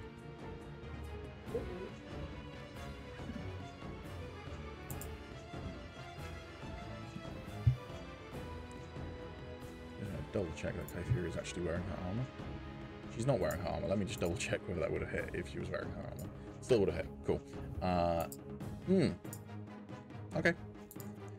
Yeah, so, as I say, Kytheria runs up, slashes once in the leg, goes for the other hit, the hag just kind of steps back, and then the hag brings her hand up into Kytheria's stomach, and Kytheria goes down. Oh, fuck. No! Yeah.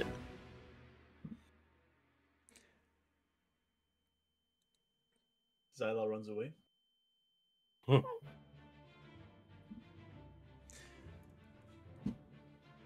Let's roll on the sustained injuries scar chart.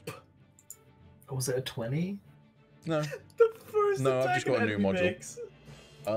And as she goes down, the hag attacks with her second claw attack, going up Kytheria's back and leaving what will look like a nasty scar if she survives this. Yikes.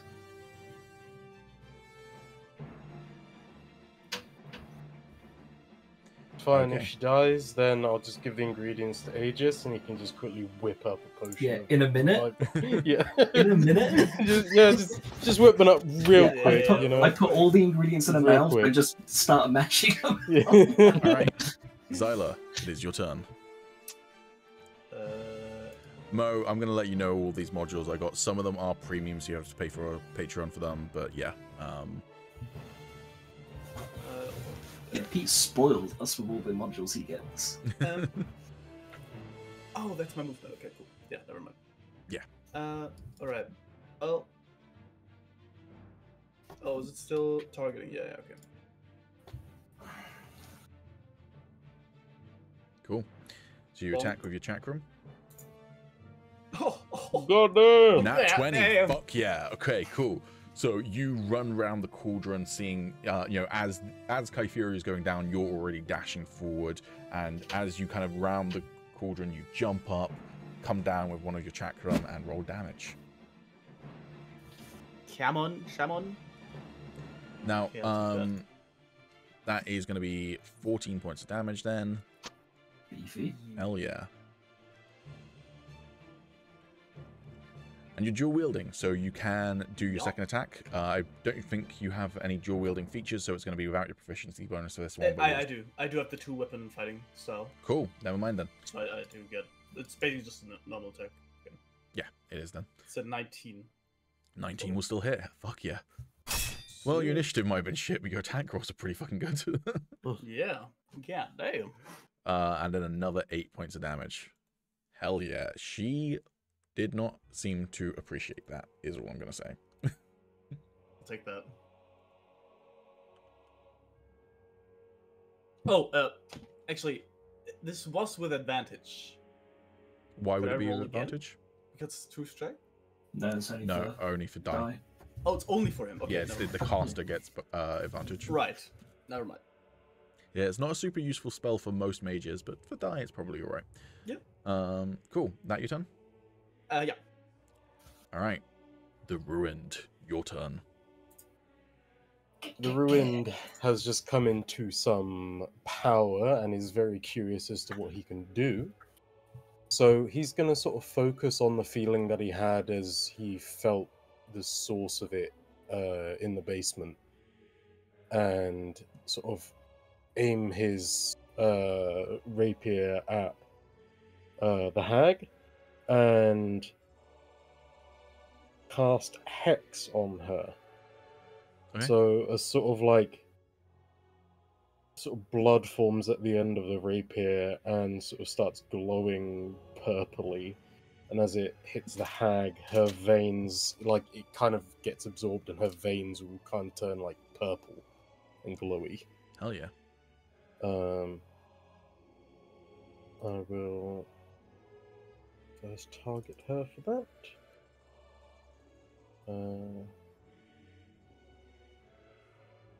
And then I will. So you're going to deal an extra 1d6 necrotic damage to the target whenever you hit it with an attack. You can also choose one ability when you cast a spell. The target has disadvantage on ability checks made with that chosen ability. I'll give it disadvantage on strength. Cool. Just to be clear, that is for ability checks, so I don't think that applies to attack rolls. Yeah. Oh, ability I check. believe it's ability checks and saving throws, isn't it? Oh, then I'll give just it ability checks. disadvantage on. What even good for that? Wisdom, I guess. Yeah. They like wisdom, I think. Hags. They like It's me. I like wise. And then I'll run on up and take a stab with my rapier. Cool.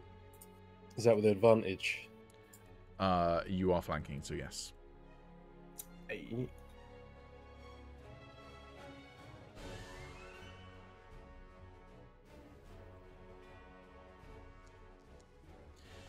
Well, Is that it? with a 25, you will fucking hit. Nice. Not gonna lie, that attack bonus is kind of cooked for level 1, but that's fine. Didn't mean to do that. 12 damage 12 plus and 1d6. then... Yeah. 2 necrotic damage. Cool, so 14 all told. Yeah. Okay. Well, I was apparently wrong. Nothing seemed to stop you from attacking her as you did your hex, and then you run in and you stab her, and it goes right through the other side, and she screeches in agony. But she's still up. All right, Ally, what are you doing? I'm gonna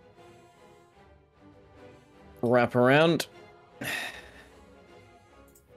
and make my own shot. Okay. First, I'm gonna rage. Cool. Oh, he's doing it. It's the first time. He said the thing. I don't know why that forced my view onto her.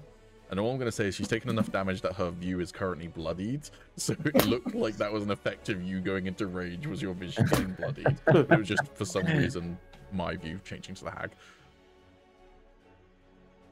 Cool. Make my attack.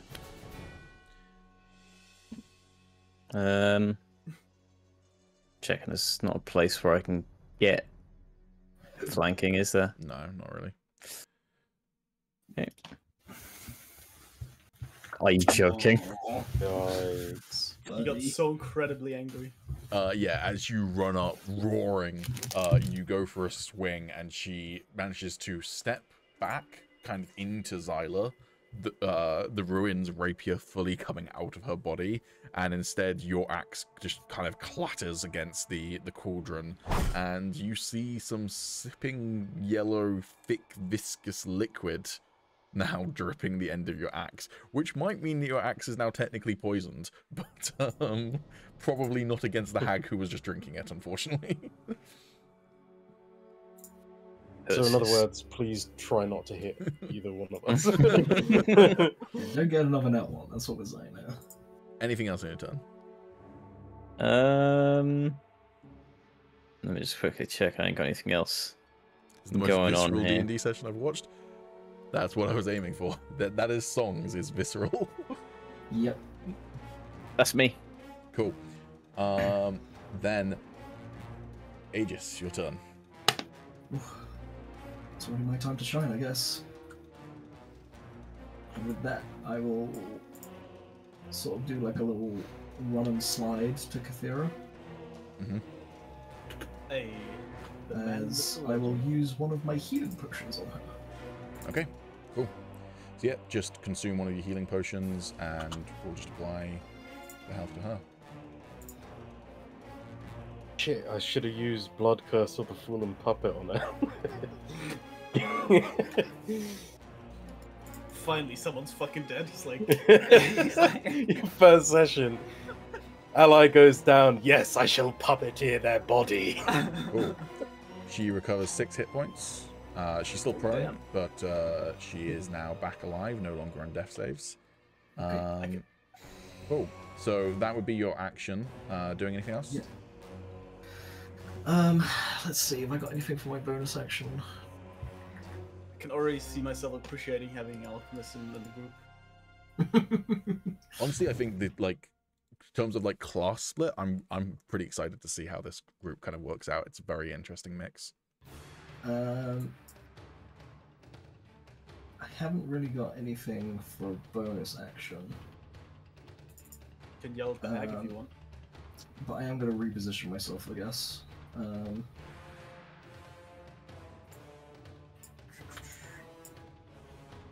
Yeah, I'm going to just reposition myself a bit more out of the way. I'm not sure how much movement I did use, but I guess this will be fine. It should still tell you in the squares at the bottom. Next to Helping your someone up portrait. is an action, right?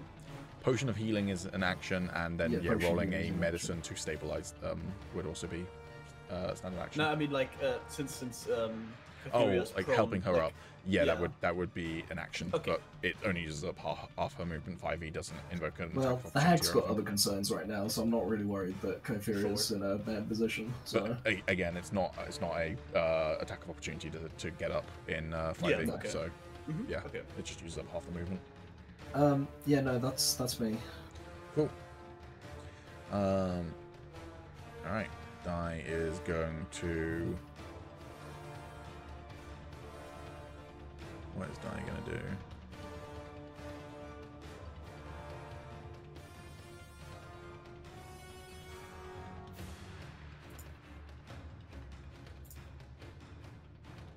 Man, I have a spell here that could really fuck you guys over. I mean, Fireball. Dai could cast Fireball right now if you want me to fuck people over. I was thinking more give everyone advantage in that area, including the hag. Yeah, well, don't do that. Like At this point, everyone has advantage except for her. So the only thing you would do. Dai shoots his staff outward, and a black beam of enervating energy springs from it towards the creature within range. And he's going to make an attack roll with advantage. Is it Eldritch Blast though? It is not. He's not a warlock. Could still have it. I'm pretty sure Eldritch Blast is only for warlocks. Yeah, but he could like have a. I suppose I suppose you're right. It's a warlock cantrip.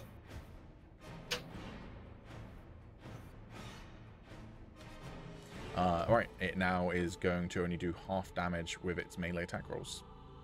Damn. That's powerful. Him. All right. You cast Ray of Enfeeblement. I don't think I actually specifically said. Cool. Kypheri stands up. Just a note, that didn't seem to use up half her movement automatically, so just in terms of like that automating it down in the bottom corner, it didn't recognize that. Yeah. Yeah. Cool. Well, she gets sneak attack now, so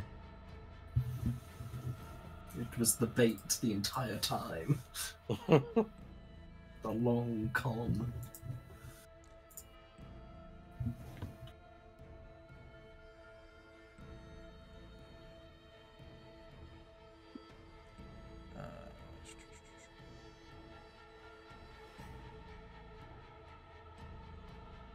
nat 20. God damn. Nat 20 from Kytheria On a sneak With attack? sneak attack? on a sneak attack. And do you know what the best part is? Oh, she rolled really shit with her damage, though. She rolled a 1 on the d4. But do you want to know what the best part is about all of this? The hag had like 2 health. So she does 16 damage in total to a hag that had 1 hit point left. Right. Literally, when Tommy's turn began, which is the last time she took damage until now, I was like, damn, it kind of sucks that Aegis isn't even going to get a turn in the first combat of the campaign. And then Tommy rolled a nat 1. I went, well, it kind of sucks that Tommy rolled a nat 1 in his first attack of the campaign, but, you know, at least that means Aegis gets a turn. Right, yeah, so she then stands back up, and as the hag is kind of reeling back to probably attack the ruined, Kytheria runs in, dagger up through the bottom jaw, and the hag just kind of goes completely still, and then yellow pussy blood spills out. And with that, Slap some of the Arbaks. Get more power. combat is over. What's the cat doing? Roll a perception check. What's the cat doing? The cat, you can't see the cat. No. The hag was the cat the entire time, so I don't think you understand this. The hag was the cat the entire time. I do. Cool. It's gone, man. It's over. Kitty, kitty, kitty. All right. Right. With the hag felled, the party reunited. What do you all want to do? Well, I hit it. Surely that's not the end, right? A hag, technically, is difficult to kill on this plane, but it will take her a lot of time and energy to return. Should we put her corpse in the cauldron, perhaps? It's not tied to her physical body. She is a creature from another realm. When killed on this plane, she was returned there. But you were able to attack her, which means she wasn't the one who turned you. Wait, does that mean that I will be the same as that?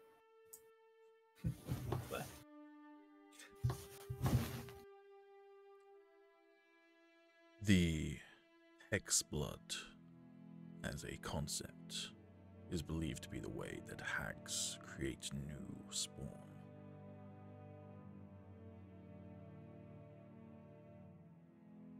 Ah, well. That's certainly interesting. If you want to be known as the Ruined, then I declare this to you, Ruined. My name is Dai. I am a powerful mage. And I was sent here for a reason. Maybe it was to find you a cure. I know not why else I would be here. Well, that would be wonderful.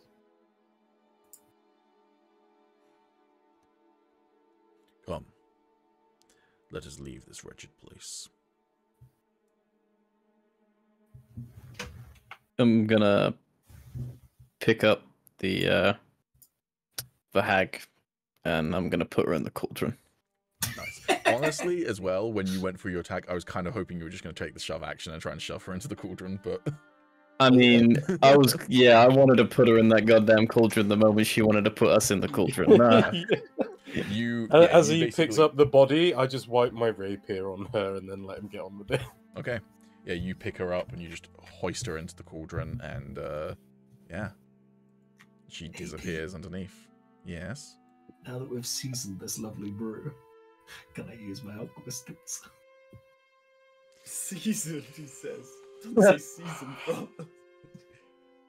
Yes, you can. I have no idea what that's going to give you, but, yes. Well, I'm hoping it's just an ingredient that will add to, like, a potion or, like, a poison of some sort that'll just make it worse. No, I don't think it's going to be an ingredient. I think it's going to basically give you a poison of some kind. I just haven't decided what poison. I will go away and have a look and give you something. I don't want much. I just want like a vial of it. Yeah, that's fine. Can I also do that? Do you have alchemist tools? I believe I do.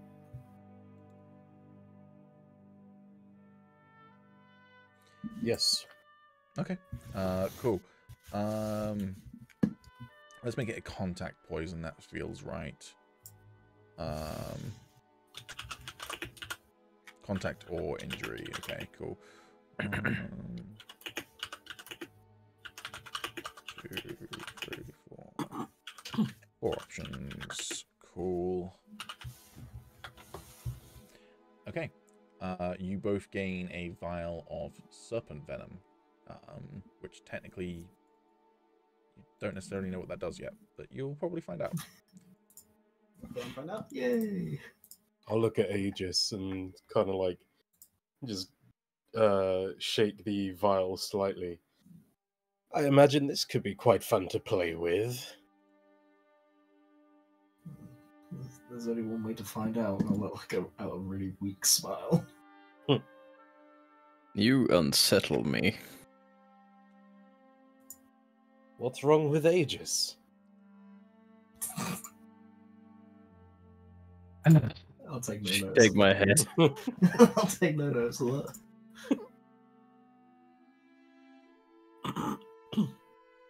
Okay. Do you guys head back to camp then? Yeah. Cool. We won't bother transitioning back to camp just because we're going to be wrapping it up now. But yeah, you head back to camp. We'll pick up next session with you kind of taking your long rests finally, because you didn't actually get to have your long rests. Yeah, so we'll pick that up next session. Cool. Any questions or anything that people want to make note of or want to do now, or are we all good to wrap up? No, I feel like that was all good. pretty good. Cool. One question. Yes. How much XP did we make? Well, it is going to be divided by 1, 2, 3, 4, 5, 6. So probably not. I should have let her die. Fuck. Kytheria was down while the heck died. That doesn't count. Well, she wasn't. She She was the one who killed did the it. kill. Oh wait, yeah. Wait, hold on a second. Oh. It could have been me. I could have just left her to die and got the kill. Yeah. Technically, it still would have been divided by 6 because she was Yeah. part of the combat. So it's The fine. corpse levels up.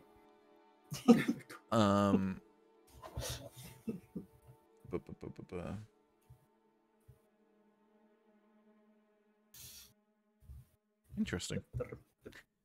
The DM screen doesn't have XP in it, but that's fine. I can just find it on the Hag's character sheet. Cool. So we what am I fought a getting? weakened hag, but we get full XP, right? As my hands are together like a trade offer. Also, I have a feeling that Alex deserved an inspiration for all that RP he did. Yeah, I'm good with that. I'm very happy that you chose that laugh, Alex. Yeah. I don't know if this is intentional. I don't even know if you've seen this show. You know the animated The Batman, a TV show that was like in the early 2000s. Mm-hmm. You're giving Joker from that vibe specifically, and I kind of love it because that's actually it's one of the weirdest takes on Joker, but it's kind of one of my favorite takes on Joker. Oh, thank you. I appreciate that. Yeah, man. Right, so you all get 75 experience points. Woo! 75? Fucking go! So small, but hey, baby steps. We'll get there. This was very much a kind of narrative-driven session with a small combat at the end. Obviously, as we go in, I'm sure we'll start to rack that up. Okay. So, thank you everyone for stopping by for the first episode of Dragonriders, Song of the Damned. This will be on YouTube shortly, so if you didn't watch the full stream and you do want to catch up, then yeah, we'll get that onto YouTube soon. It's going to take a little bit longer to get things onto YouTube than in previous campaigns, just because I'm actually going to edit the VODs and kind of snip out bits, not all bits, but bits where we're not actually playing, like when we're waiting for someone or that sort of thing, and I'm going to put an intro at the beginning and that sort of thing. So, yeah. Any closing thoughts or remarks from my wonderful players, or should we just call it that? Fucking sick. Nice. That's the closing word. Let's just leave it at that. Unless they make you look cool, then you can go. All right. Thank you, everyone. Have a wonderful evening, wonderful week. I think we're all good for next week, aren't we? Yes. Should be. Cool. Yep. All right. See you next week. Right. Goodbye. Bye-bye.